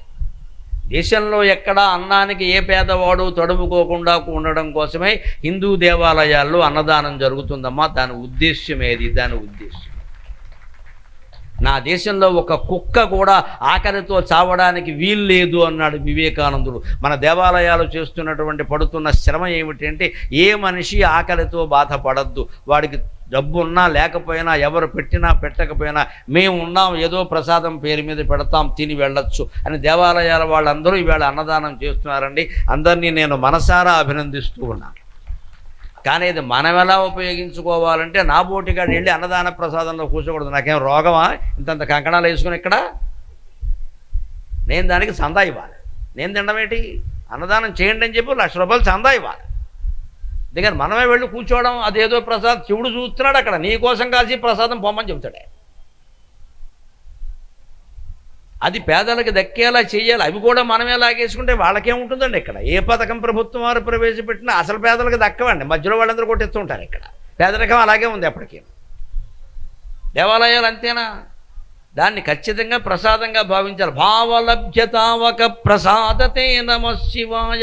శివానుగ్రహం అనేది మన మనోభావన వల్ల వస్తుంది. కేవలం గుడి చుట్టూ తిరిగినందువల్ల రాదు. నీ మనసులో నమ్మకం ఉందా లేదా? అనుకున్నావా లేదా? పావకాక్ష దేవ పూజ్య పాదతే నమ శివాయ. పావక అక్షుడు అగ్ని నేత్రంగా కలిగిన వాడు. దేవ పూజ్య పాద, దేవతలు సైతం ఆయన పాదాలకి నమస్కారం చేస్తారు. సురాసురులందరూ. అందులో శివుడి ప్రత్యేకత ఏమిటంటే విష్ణుమూర్తి పాదాలకి దేవతలే నమస్కారం చేస్తారు, రాక్షసులు రారు, కొట్టేస్తాడేమో అని బెంగ. ఆయనకి దానవ వైరి అని బిరుదం, సుదర్శన చక్రం తీస్తాడేమో అని రాక్షసులు విష్ణుమూర్తికి నమస్కారం చేయరు. కానీ శివుడు ఎంత గొప్ప దేవుడు అంటే రాక్షసులు కూడా వచ్చి నమస్కారం చేస్తారు. ఆయన రాక్షసులకు కూడా వరాలు ఇచ్చాడు, రాక్షసుల తరఫున యుద్ధం చేశాడు కూడా. బాణాసురుడికి వాచ్మెన్గా ఉండి, కాపలావాడుగా ఉండి యుద్ధం చేశాడు, శ్రీకృష్ణుడితో యుద్ధం చేశాడు. అంటే ఒక మాట ఒప్పుకున్నాడు అంటే శివుడు చేసి తీరతాడు, ఇక అందులో సందేహమే లేదు. అందుకే పావక అక్ష తావక ప్రసాతావ పావక అక్ష దేవ పూజ్య పాదతే నమ శివాయ. దేవతలు, అసురులు, సురలు అందరూ కూడా నేను ఈ పాదాలు పూజిస్తున్నారయ్యా అంటూ ఇంకో మాట చెబుతున్నారు చివరిగా. తావక అంగ్రి భక్త దత్త మోదతే నమ శివాయ. అంగ్రి అంటే పాదం. ఆయన యొక్క పాదాలు మనం శరణు వేడినట్లయితే మనకి ఎప్పుడు సంతోషమే ఉంటుంది. మీకు దుఃఖం వస్తే రాకుండునుగాక. మంచి ఆలోచనతో ఉన్న వాళ్ళకి, మంచి ప్రవచనాలు వినే వాళ్ళకి దుఃఖాలు రావండి. కానీ ప్రారంధం కొద్దీ జన్మాంతర దుష్కృతం వల్ల ఏదన్నా వస్తే ఒకటే లెక్క. సెల్ ఫోన్లో ఛార్జింగ్ అయిపోతే ఏం చేస్తామండి? వెంటనే పట్టుకెళ్ళి సాకెట్లో ప్రగ్గి పెడతాం, అంతే కదా. ఎక్కడ సాకెట్ ఉందో 2 కన్నాలు ఉన్నాయో చూసుకుని ఈ ప్రగ్గ ఎక్కడ పెట్టి కాసేపు ఛార్జింగ్ చేసి తర్వాత మాట్లాడతాం, లేకపోతే మాట్లాడడం కదా. అలాగా మనకి ఒంట్లో నీరసం వచ్చింది, అనారోగ్యం వచ్చింది, మానసిక దుఃఖం వచ్చిందంటే మన శరీరం అనే సెల్ ఫోన్లో ఛార్జింగ్ అయిపోయింది. ఇప్పుడు ఈ తలకాయ అనే సెల్ ఫోన్లో ఎక్కడ పెట్టాలో తెలుసా? అమ్మవారి పాదాల మీద పెట్టాలండి. అది ప్లగ్ పాయింట్, అది సాకేతం, అది సాకెట్.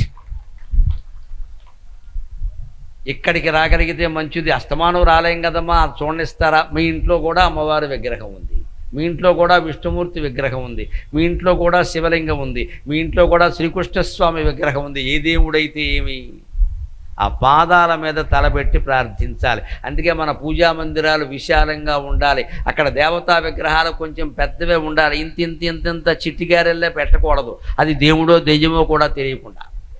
పైగా మనం తెలియనీయంగా ఉన్నదే ఇంత రాముడు, ఆయన దండలు వేసేసాం. ఇంకా ఆయన రాముడో ట్యాక్సీ రాముడో డ్రైవర్ రాముడో కూడా తెలియట్లేదు. రామచంద్రమూర్తి అంటే ఎంత పొడుగు ఉండాలి ఖచ్చితంగా, ఆ పాదాలు స్పష్టంగా ఉండాలి. ఇంట్లో విగ్రహాలకు కూడా అలా మన 2 చేతులు పెట్టుకుని దండం పెట్టుకుందుకు వీలుగా ఉండాలి. ఎప్పుడు దుఃఖం వచ్చినా సరే మీరు ఎక్కడికి వెళ్ళక్కర్లేదండి, నేను చేసే పనే మీకు చెబుతున్నా. మీ పూజా మందిరంలోకి వెళ్ళండి, మీరుండే దేవుడి విగ్రహం దగ్గర పాదాల మీద చెయ్యి పెట్టండి. అంటే సరిగ్గా సెల్ ఫోన్ ఛార్జింగ్ వైర్ని ఆ సాకెట్లో పెట్టినట్టే. నమ శివాయ నమ శివాయ, నమో నారాయణాయ నమో నారాయణాయ, శ్రీమాత్రే నమః శ్రీమాత్రే నమః, ఇలా ఏదో ఒక నామస్మరణ చేసి ఆ పాదాల మీద శిరస్సు పెట్టి చేతులు పెట్టి ప్రార్థన చేయండి. 24 గంటల్లో దుఃఖం తొలగిపోతుందమ్మా, అనుమానం ఏమీ లేదు అందులో. భగవత్ కరుణ అటువంటి. తావకాంగ్రి భక్త దత్తమోదతే నమ శివాయ, నీ పాదాలు శరణు వేడిన వాడికి ఎప్పుడు నువ్వు సంతోషాన్ని ఇస్తావు తప్ప దుఃఖాన్ని ఇవ్వవు అన్నాడు. నమ శివాయ నమ శివాయ నమ శివాయేతి నమ శివాయ. ఇప్పుడు గంగాదేవి గురించి ఒక గొప్ప మాట మనం చెప్పుకుందాం. గంగా పర్వతవర్ధని సమేతంగా ఇక్కడ స్వామివారు కొలువు తీరారు కాబట్టి పుట్టుక చేతనే పవిత్రమైంది గంగానది. విష్ణుమూర్తి పాదాల్లో పుట్టిందంటే ఆకాశగంగ. విష్ణువు అంటే ఎవరు? ఆకాశం. ఆకాశ స్వయం విష్ణువు, అందుకని ఆకాశంలో పుట్టింది ఆకాశగంగ. ఆవిడ కిందికి రావాలన్న భగీరథుడు ప్రయత్నిస్తే నన్ను భరించగలిగిన వాడు ఎవరయ్యా అంది. అప్పుడు శివుడి కోసం తపస్సు చేశాడు, శివుడు దాన్ని భరించాడు, అందుకని గంగాధరుడు అయ్యాడు. నన్ను మన్నింతురుగాక. ఏ పురాణంలో కూడా గంగాదేవికి శివుడికి పెళ్ళైనట్లేదు, క్యాటరింగ్ లేదు, ఏమి లేదు. శివుడికి ఒక్కటే భార్య పార్వతీదేవి. గంగను ధరించడం వల్ల భరించువాడు భర్త అన్నారు కాబట్టి గంగను కూడా భార్య చేసేశారు. నమ శివాయ నమస్కారం. ఇంక నేను చెప్పగలిగింది ఏంటి? భరించేవాడల్లా భర్త అయితే సూట్ కేసు మోసేవాడు పోర్టర్ ఏమవుతాడు? రైల్వే పోర్టరు సూట్ కేసుకు భర్త అవుతాడా? నే భర్తను వాడు పట్టుకుపోతే. పురాణాలు అవగాహన లేక చేస్తున్న పని. శివుడు ఏకపత్ని వ్రతుడమ్మా, శివుడికి పార్వతీదేవి మాత్రమే భార్య. రాముడు ఎంతో శివుడంతే. శివుడు రాముడిని ఎందుకు ప్రేమిస్తాడు, రాముడిని ఎందుకు గౌరవిస్తాడు అంటే ఏకపత్ని వ్రతుడు కాబట్టి. అమ్మ ఆపేయాలి మీరు. ఏకపత్ని వ్రతుడు కాబట్టి ఏకపత్ని వ్రతం కూడా శివుడికి చాలా ఇష్టం. కానీ గంగ విషయంలో ఆయన ప్రవర్తించిన విధానం, ఆయన చేసిన సాహసం ఎటువంటిది అంటే ద్వారము మోక్షసిద్ధికి. హరిద్వారం దగ్గర చూస్తే తెలుస్తుంది మీకు అది గంగా ప్రవాహం ఎలా ఉంటుందో. ద్వారము మోక్షసిద్ధికి అవారిత తాండవ కేళి సల్పు శ్రీవారి కృపాలవాలము. ద్వారము మోక్షసిద్ధికి అవారిత తాండవ కేళి సల్పు శ్రీవారి కృపాలవాలము. గంగానది యొక్క పవిత్రత గురించి, ఇప్పుడు దాని స్థితిని గురించి నేను సాగర ఘోష కావ్యంలో రాసిన పద్యమి. ద్వారము మోక్షసిద్ధికి అవారిత తాండవ కేళి సల్పు శ్రీవారి కృపాలవాలము. స్వభావ పవిత్రము సాధువీధి భాగీరథీ. ద్వారము మోక్షసిద్ధికి అవారిత తాండవ కేళి సల్పు శ్రీవారి కృపాలవాలము. స్వభావ పవిత్రము సాధువీధి భాగీరథీ. నాకమున్విడి భగీరథు వెంట వివేకహీనతన్ జారిచినంతు నేర్చును. నాకమున్విడి వివేక విహీనత, నాకమున్విడి భగీరథు వెంట వివేకహీనతన్ జారిచినంచు నేర్చు. గ్రహచారము మార్చెను కల్మషాగముల్. గంగానదిలో స్నానం చేసి పుణ్యం వచ్చిందని వచ్చేయడం కాదండి, అక్కడ ఒక్కసారి నిలబడి చూడండి ఏం జరుగుతుంది. ఫ్యాక్టరీల వ్యర్థ పదార్థాలన్నీ గంగానదిలో కలుపుతున్నారు. గోదావరి బతుకు అంతే అయింది, కృష్ణా బతుకు అంతే అయింది, మన బతుకులు అంతే అవుతాయి. నదులు పాడు చేస్తే పైగా మునిగేవాళ్ళు మామూలుగా మునగరు. నేను మొక్కుకున్నా అని ఒక 100 పువ్వులు అందులో వేస్తాడు. ఇక్కడ ఇన్ని ఎవడేమన్నాడు పువ్వులు. ఇంకా పిచ్చి బాగా ముదిరింది. గంగానదికి చీరలు సమర్పిస్తారట. 108 మంది మొత్తేవులు వెళ్ళి 108 మంది చీరలు. బుద్ధి జ్ఞానం ఉందా? గంగానది నది, ఆవిడ స్త్రీ అని, ఆవిడ చీర కట్టుకుంటుందని ఎవరు చెప్పారండి? నది చీర కట్టుకుంటుందా? నదికి చీర అంటే మనకి ఏది తోస్తే అది. కానీ ఏం జరుగుతుందో తెలుసా? ఈ 100 చీరలు నదికి సమర్పిస్తుంటే లోపలికి వెళ్ళి చుట్టుకుపోతున్నాయి, ఇవి చేపలు చచ్చిపోతున్నాయి. ఈ పాపం ఎవరిది? గాజులు సమర్పిస్తున్నారు. ఇది ఎక్కడ జ్ఞానం? గాజులు ముక్కలైపోతాయి. ముక్కలైన గాజులు, రంగురంగుల గాజులు లోపలికి ఎడుతుంటే చేపల పాపం ఆహారం అనుకుని తింటున్నాయి, చచ్చిపోతున్నాయి. ఆలోచించండి. హిందూ మతం అంటే అజ్ఞానం కాదమ్మా. నదికి చీరలు సమర్పించడం ఏంటండి? లోకంలో పేదవాళ్ళు వాళ్ళంతమంది ఉన్నారమ్మా, వాళ్ళు ఇంటికి వెళ్ళి బొట్టెట్టి చీరవండి. ఆ ఆలోచన ఎందుకు రాదండి మనకి? ఆ ఆలోచన ఎందుకు రాదండి అసలు? నదులకు ఇస్తాం, చెట్లకు చుట్టూ చీరలు చుడతాం, కొండ చుట్టూ మొత్తం దేవత కొండ ఉంటే అరుణాచలం చుట్టూ చీరలు చుట్టేస్తాం, ఆ ఖర్చంతా భరిస్తాం. పేదవాడు మన ఇంటి ముందు చచ్చిపోతాడు, మన వాచ్మెన్, మన క్లీనర్, మన డ్రైవర్, వాడి పెళ్ళం బతికిందో చచ్చిందో కూడా మనకు అనవసరం అండి. నాకు వాళ్ళు గుర్తొస్తే గుండె రగిలిపోతుందమ్మా. దేశంలో పేదరికం ఇలాగే ఉన్నంతకాలం మన ఐశ్వర్యాలన్నీ కారిపోయినట్టే లెక్క. మీరు నోము చేసిన, పూజ చేసిన, చీర దానం ఇచ్చిన, మీ ఇంటి పక్కనే ఉండేటువంటి పేదవాళ్ళ గుడిసెల దగ్గరికి వెళ్ళి ఆవిడ్ని పిలిచి బొట్టు పెట్టి నువ్వు గౌరీదేవి అని చీర పెట్టండి అమ్మా, హిందూ మతం అప్పుడు అభివృద్ధి చెందుతుంది. మతం మార్పిడి 3 రోజుల్లో ఆగిపోతుందండి అనుమానం. మనమే వెళ్ళాలి వాళ్ళ ఇంటికి, గౌరవంగా పిలవాలి, బొట్టెట్టాలి, నువ్వు గౌరీదేవి అని దండం పెట్టే ఇవ్వాలి. ఏం పోయిందమ్మా? ఎంతసేపు ఆడపడుచులకి మరదళ్ళకి ఇస్తారు, వాళ్ళు మూతి ముద్దాపురం ముడుచుకుంటారు పట్టుకెళ్ళి, నువ్వు పెట్టింది నాకు నచ్చలా అని.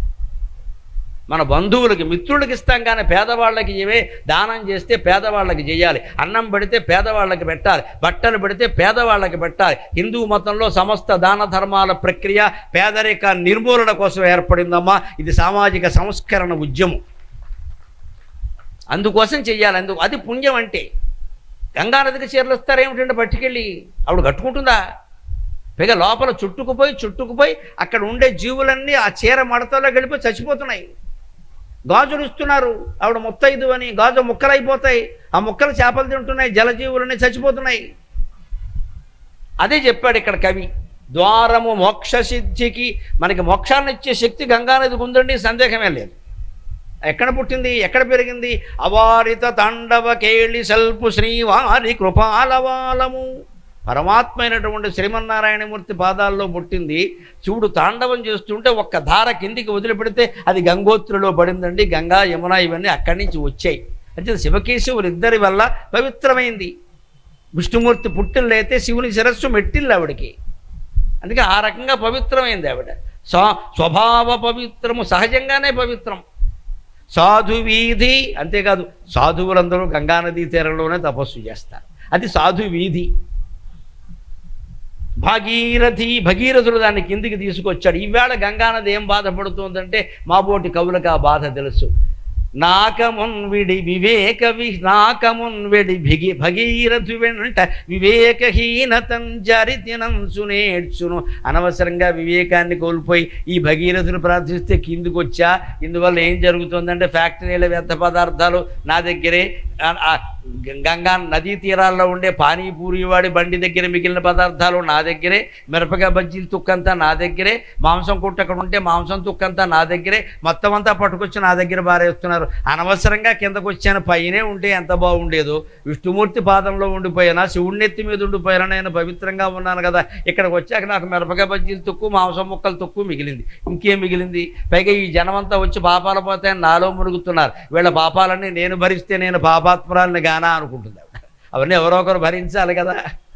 అందుకని జారితినంచునేడ్చు గిరకచారము మార్చెను కల్మషాగముల్. మనం కాలుష్యం చెయ్యకూడదు. నదిలో స్నానం అంటే ఆ స్నానం మాత్రమే చేసి రావాలి, దానికి ముహూర్తం ఉండదండి. దయచేసి మళ్ళీ తొక్కిసలాట జరగకూడదమ్మా ఎక్కడ. ఈ ముహూర్తం గొప్పది, ఈ తిథి గొప్పది, ఇప్పుడు స్నానం చేయాలని నేను కాదమ్మా, బ్రహ్మదేవుడు చెప్పిన నమ్మకండి దయచేసి. స్నానం వల్ల కేవలం శరీరం శుభ్రపడుతుంది అంతే, మనస్సు శుభ్రపడదు. మీ మనస్సును మీరు పరిశీలించుకుంటేనే మనస్సు పరిశుద్ధం అవుతుంది. మన మనస్సును తిరగేసుకోవాలి. మనం ఏం మాట్లాడుతున్నాం, ఏం ఆలోచిస్తున్నాం, ఏం చేస్తున్నాం అని చూసుకోవాలి. 10 మందిలో ఉన్నామంటే మన చూపుల విషయంలో జాగ్రత్తగా ఉండాలి. నలుగురిలో మాట్లాడుతున్నామంటే మన మాటల విషయంలో జాగ్రత్తగా ఉండాలి. ఒంటరిగా ఉన్నామంటే మన ఆలోచన విషయంలో జాగ్రత్తగా ఉండాలి తల్లి. ఒంటరితనం కూడా ప్రమాదం. ఎవ్వరూ లేకపోయినా సరే ఆలోచనలు వచ్చేస్తూ ఉంటాయి. మన శత్రువుని మనమే సృష్టించుకుంటాం, ఒక్కోసారి పైకి కూడా మాట్లాడేస్తూ ఉంటాం. అంచేత ఒంటరితనం అన్నంత మాత్రాన సుఖంగా ఉంటామని ఏం లేదండి. ఇక్కడ ఇంతమందిలో ఉన్నామంటే మన చూపులు జాగ్రత్తగా ఉండాలి. ఏ వ్యక్తికి వేసినా అదే పనిగా చూసామనుకోండి, ఇది మగాళ్ళకేసి చూస్తే ఒక గోల, ఆడాళ్ళకేసి చూస్తే 2 గోళ్ళు వస్తాయి. ఎందుకు చూసేవాళ్ళు? అంచేత మన చూపుల విషయంలో జాగ్రత్తగా ఉండాలి. నలుగురితో మాట్లాడుతున్నాం అనుకో, ఆ మాట విషయంలో జాగ్రత్తగా ఉండాలి. అపార్థాలు వస్తాయి. 2 వ్యక్తులు కూర్చుని ఏకాంతంగా భార్య భర్త ఏం మాట్లాడుకున్నా పర్వాలా, మరి నలుగురు ఉన్నప్పుడు మాట్లాడితే ఎలాగా? నలుగురు ఉన్నప్పుడు మాట్లాడితే ఎలాగండి? అందుకని ఒక కుర్రాడికి తల్లికి పక్కింటి ఆవిడ మీద కోపంట. అందుకని ఆవిడేమో చూడు బొండమ్మ వచ్చింది అని అనేది. ఆవిడ వెళ్ళిపోయాక బొండమ్మ అనేదిట. ఈ కుర్రాడికి అది పట్టింది, అది ఆవిడ పేరేమో అనుకున్నాడు. ఓసారి ఆవిడ వచ్చి గుమ్మం దగ్గర నిలబడింది. అమ్మా నువ్వు బొండమ్మ అంటావు, ఆవిడ వచ్చిందని చెప్పాడు. ఇప్పుడు ఏమవుతుంది? ఈ బొండమ్మ ఈ గుండమ్మ ఇద్దరు కొట్టుకుంటారు అక్కడ. ఈవిడ ఎందుకు అనాలి? పిల్లల దగ్గర ఎంత కోపం ఉంటే మాత్రం ఆవిడ లావుగా ఉంటే ఈవిడ లేదా, లావుగా ఉంటే ఏమన్నంత నేరమా? పంపలు అంటుకుపోయాయి ఇప్పుడు లావుగా ఉంటే. అది ఆవిడ సమస్య, మనకెందుకండి ఆక్షేపించడం? ఆవిడ అంది, పిల్లలు నేర్చుకున్నాడు, అదే మాట అన్నాడు. నువ్వు బొండమ్మ అంటావు కదా, ఆవిడ వచ్చింది అన్నాడు. ఆవిడకి అప్పుడు అర్థమైంది, ఇంతకాలం నన్ను ఇలా అంటుందన్నమాట. ఇంకా పక్కవాడితో సఖ్యంగా ఉండగలమా మనం? అంతే మన మనసు నలుగురిలో ఉన్నామంటే మాట చూసుకోవాలి. అంతేకాదు ఒంటరిగా ఉన్నప్పుడు ఆలోచన పరిశీలించాలి. నాకు ఎందుకు ఇప్పుడు ఈ ఆలోచనలు వస్తున్నాయి? ఎవరు నా ఎదురుగా లేరే, నేనున్నాను, నా శరీరం ఉంది, నా మనస్సులో భగవంతుడు ఉన్నాడు, నేను పూజామందిరంలో ఉన్నాను, నాకు పనికిమాలిన ఆలోచనలు ఎందుకు వస్తున్నాయి అసలు అని మన ఆలోచనను మనమే సంస్కరించుకుంటే పాపాలు పుణ్యాలు అన్నీ రద్దయి ఒకే ఒక జ్ఞాన మార్గంలో ఉంటారమ్మా. సందేహం ఏమీ లేదు అందులో. దానికి ఒక్క మాట చెప్పి నేను సెలవు తీసుకుంటా. ఇదే హరిద్వారంలో గంగానది కంటే పవిత్రమైన వ్యక్తులు ఉంటారు, వారి గురించి చెబుతున్నాడు కవి ఇక్కడ. ద్వారము మోక్ష సిద్ధికి అవారిత తాండవ కేళి సల్పు వారి జలాంతరంగ పరివార తరంగ శుభంగ తరంగ రంగ గంగా. ద్వారము మోక్ష సిద్ధికి అవారిత తాండవ కేళి సల్పు వారి జలాంతరంగ పరివార శుభంగ రంగ గంగా. రమణీయ రూపగుణ గర్వము జేజుని హరిద్వారము వారి జలాంతరంగ పరివార శుభంగ తరంగ రంగ గంగా. రమణీయ రూపగుణ గర్వము జేజుని హరిద్వారము తీర మౌని జనత హృదయాంబుజ నిర్మల ప్రభన్. గంగానది హరిద్వారంలో దూకేస్తూ ఉంటుంది. కాశీ దగ్గర వేరు, గంగానది హరిద్వారంలో వేరు. హరిద్వారంలో చూస్తేనే మనం నాట్యం చేస్తాం, నాట్యం చేతకానవాడు కూడా నాట్యం వస్తుంది గంగానది తరంగాలు చూస్తే. అంతలా దూకేస్తూ ఉంటుంది ఆవిడ. ఓ పొగరెక్కిన ఆవిడలా ఉంటుంది, గిత్తదోళ్ళలా ఉంటుంది ఆవిడ, దూకేస్తూ ఉంటుంది. అలా దూకుతూ ఆవిడ ఏమంటుందట, నేను ఎంత అందంగా ఉన్నానో చూడు, నేను ఎంత స్వచ్ఛంగా ఉన్నానో చూడు, ఎంత పాపాలు పోగొడుతున్నానో చూడు అని గంగానది ఎగిరి పడుతుంటే ఆ తీరంలోనే తపస్సు చేస్తున్న మునులు అంటున్నారట, నువ్వు ఎంత స్వచ్ఛంగా ఉన్నా మా హృదయాల కంటే స్వచ్ఛంగా లేవు గంగా, డోంట్ ఫీల్ ప్రౌడ్ అని చెప్పారు. వెంటనే గర్వం అవసరం లేదు. ఏ జీవుడు భగవంతుడు తన మనస్సులో శ్రీమన్నారాయణమూర్తిని పర్వతవర్ధని సహిత రామలింగమూర్తిని ధ్యానం చేస్తూ ఉంటాడో వాడు గంగానది కంటే గొప్పవాడమ్మా, సందేహమేం లేదు. ఇక్కడ ఎప్పుడు భగవన్నామం మన మనస్సులో ఉంటే గంగా యమున అన్ని నదులు మన దగ్గర నుంచి ప్రవహించవలసిందే, మన హృదయంలోంచి ప్రవహించవలసిందే. నవారిణా శుద్ధ్యతి అంతరాత్మ, శాస్త్రం చెప్పిన మాట. నీళ్లు ఎప్పుడు అంతరాత్మని శుద్ధి చెయ్యవు. నీ ఆలోచనను నువ్వు తిరగేసుకుంటే నువ్వు శుద్ధవుతావు ఖచ్చితంగా. అలా ఆలోచనను తిరగేసుకోవడానికి పర్వతవర్ధని సహితంగా ఉన్న రామలింగేశ్వర స్వామిని ప్రార్థన చేయడానికి, శత జయంతి ఉత్సవాల్లో పాల్గొని పుణ్యాన్ని పురుషార్థాన్ని రెండింటినీ పొందడానికి, భగవతత్వం యొక్క ఆంతర్యాన్ని తెలుసుకోవడానికి నా ఈ ప్రవచనం ఏమాత్రం ఉపయోగపడినా నేను ధన్యుణ్ణి. నాకు ఈ 4 మాటలు నేర్పిన మా అమ్మ ధన్యురాలు. స్వస్తి.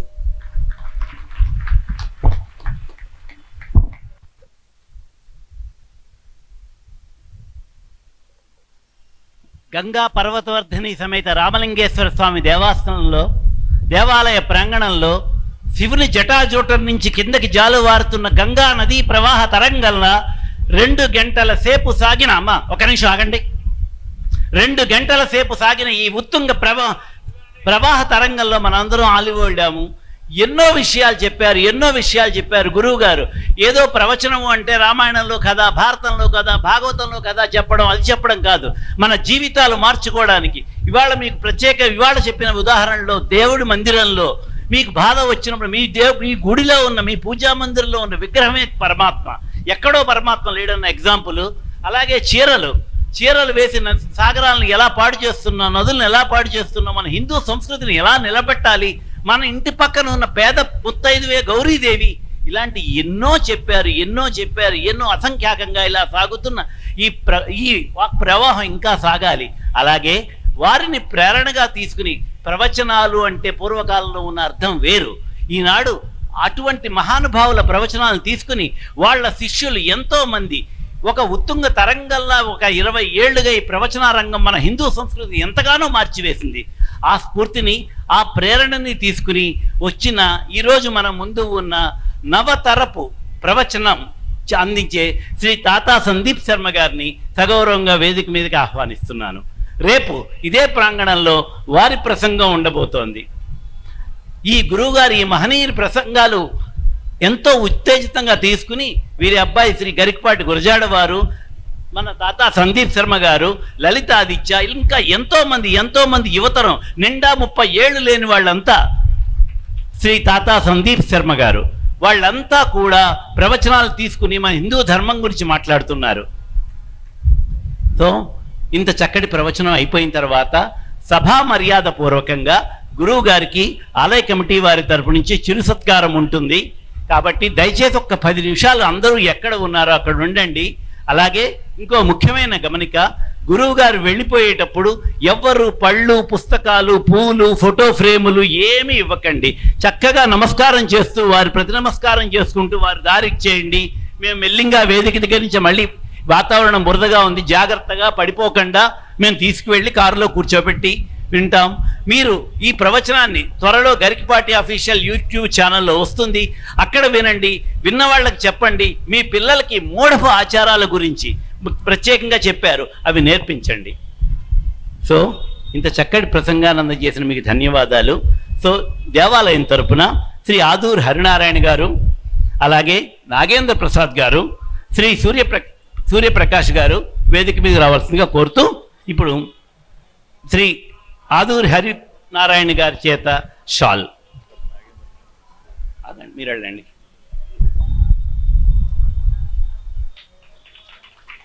బాబు మూమెంట్ ఇది, మీరు ఇటండి.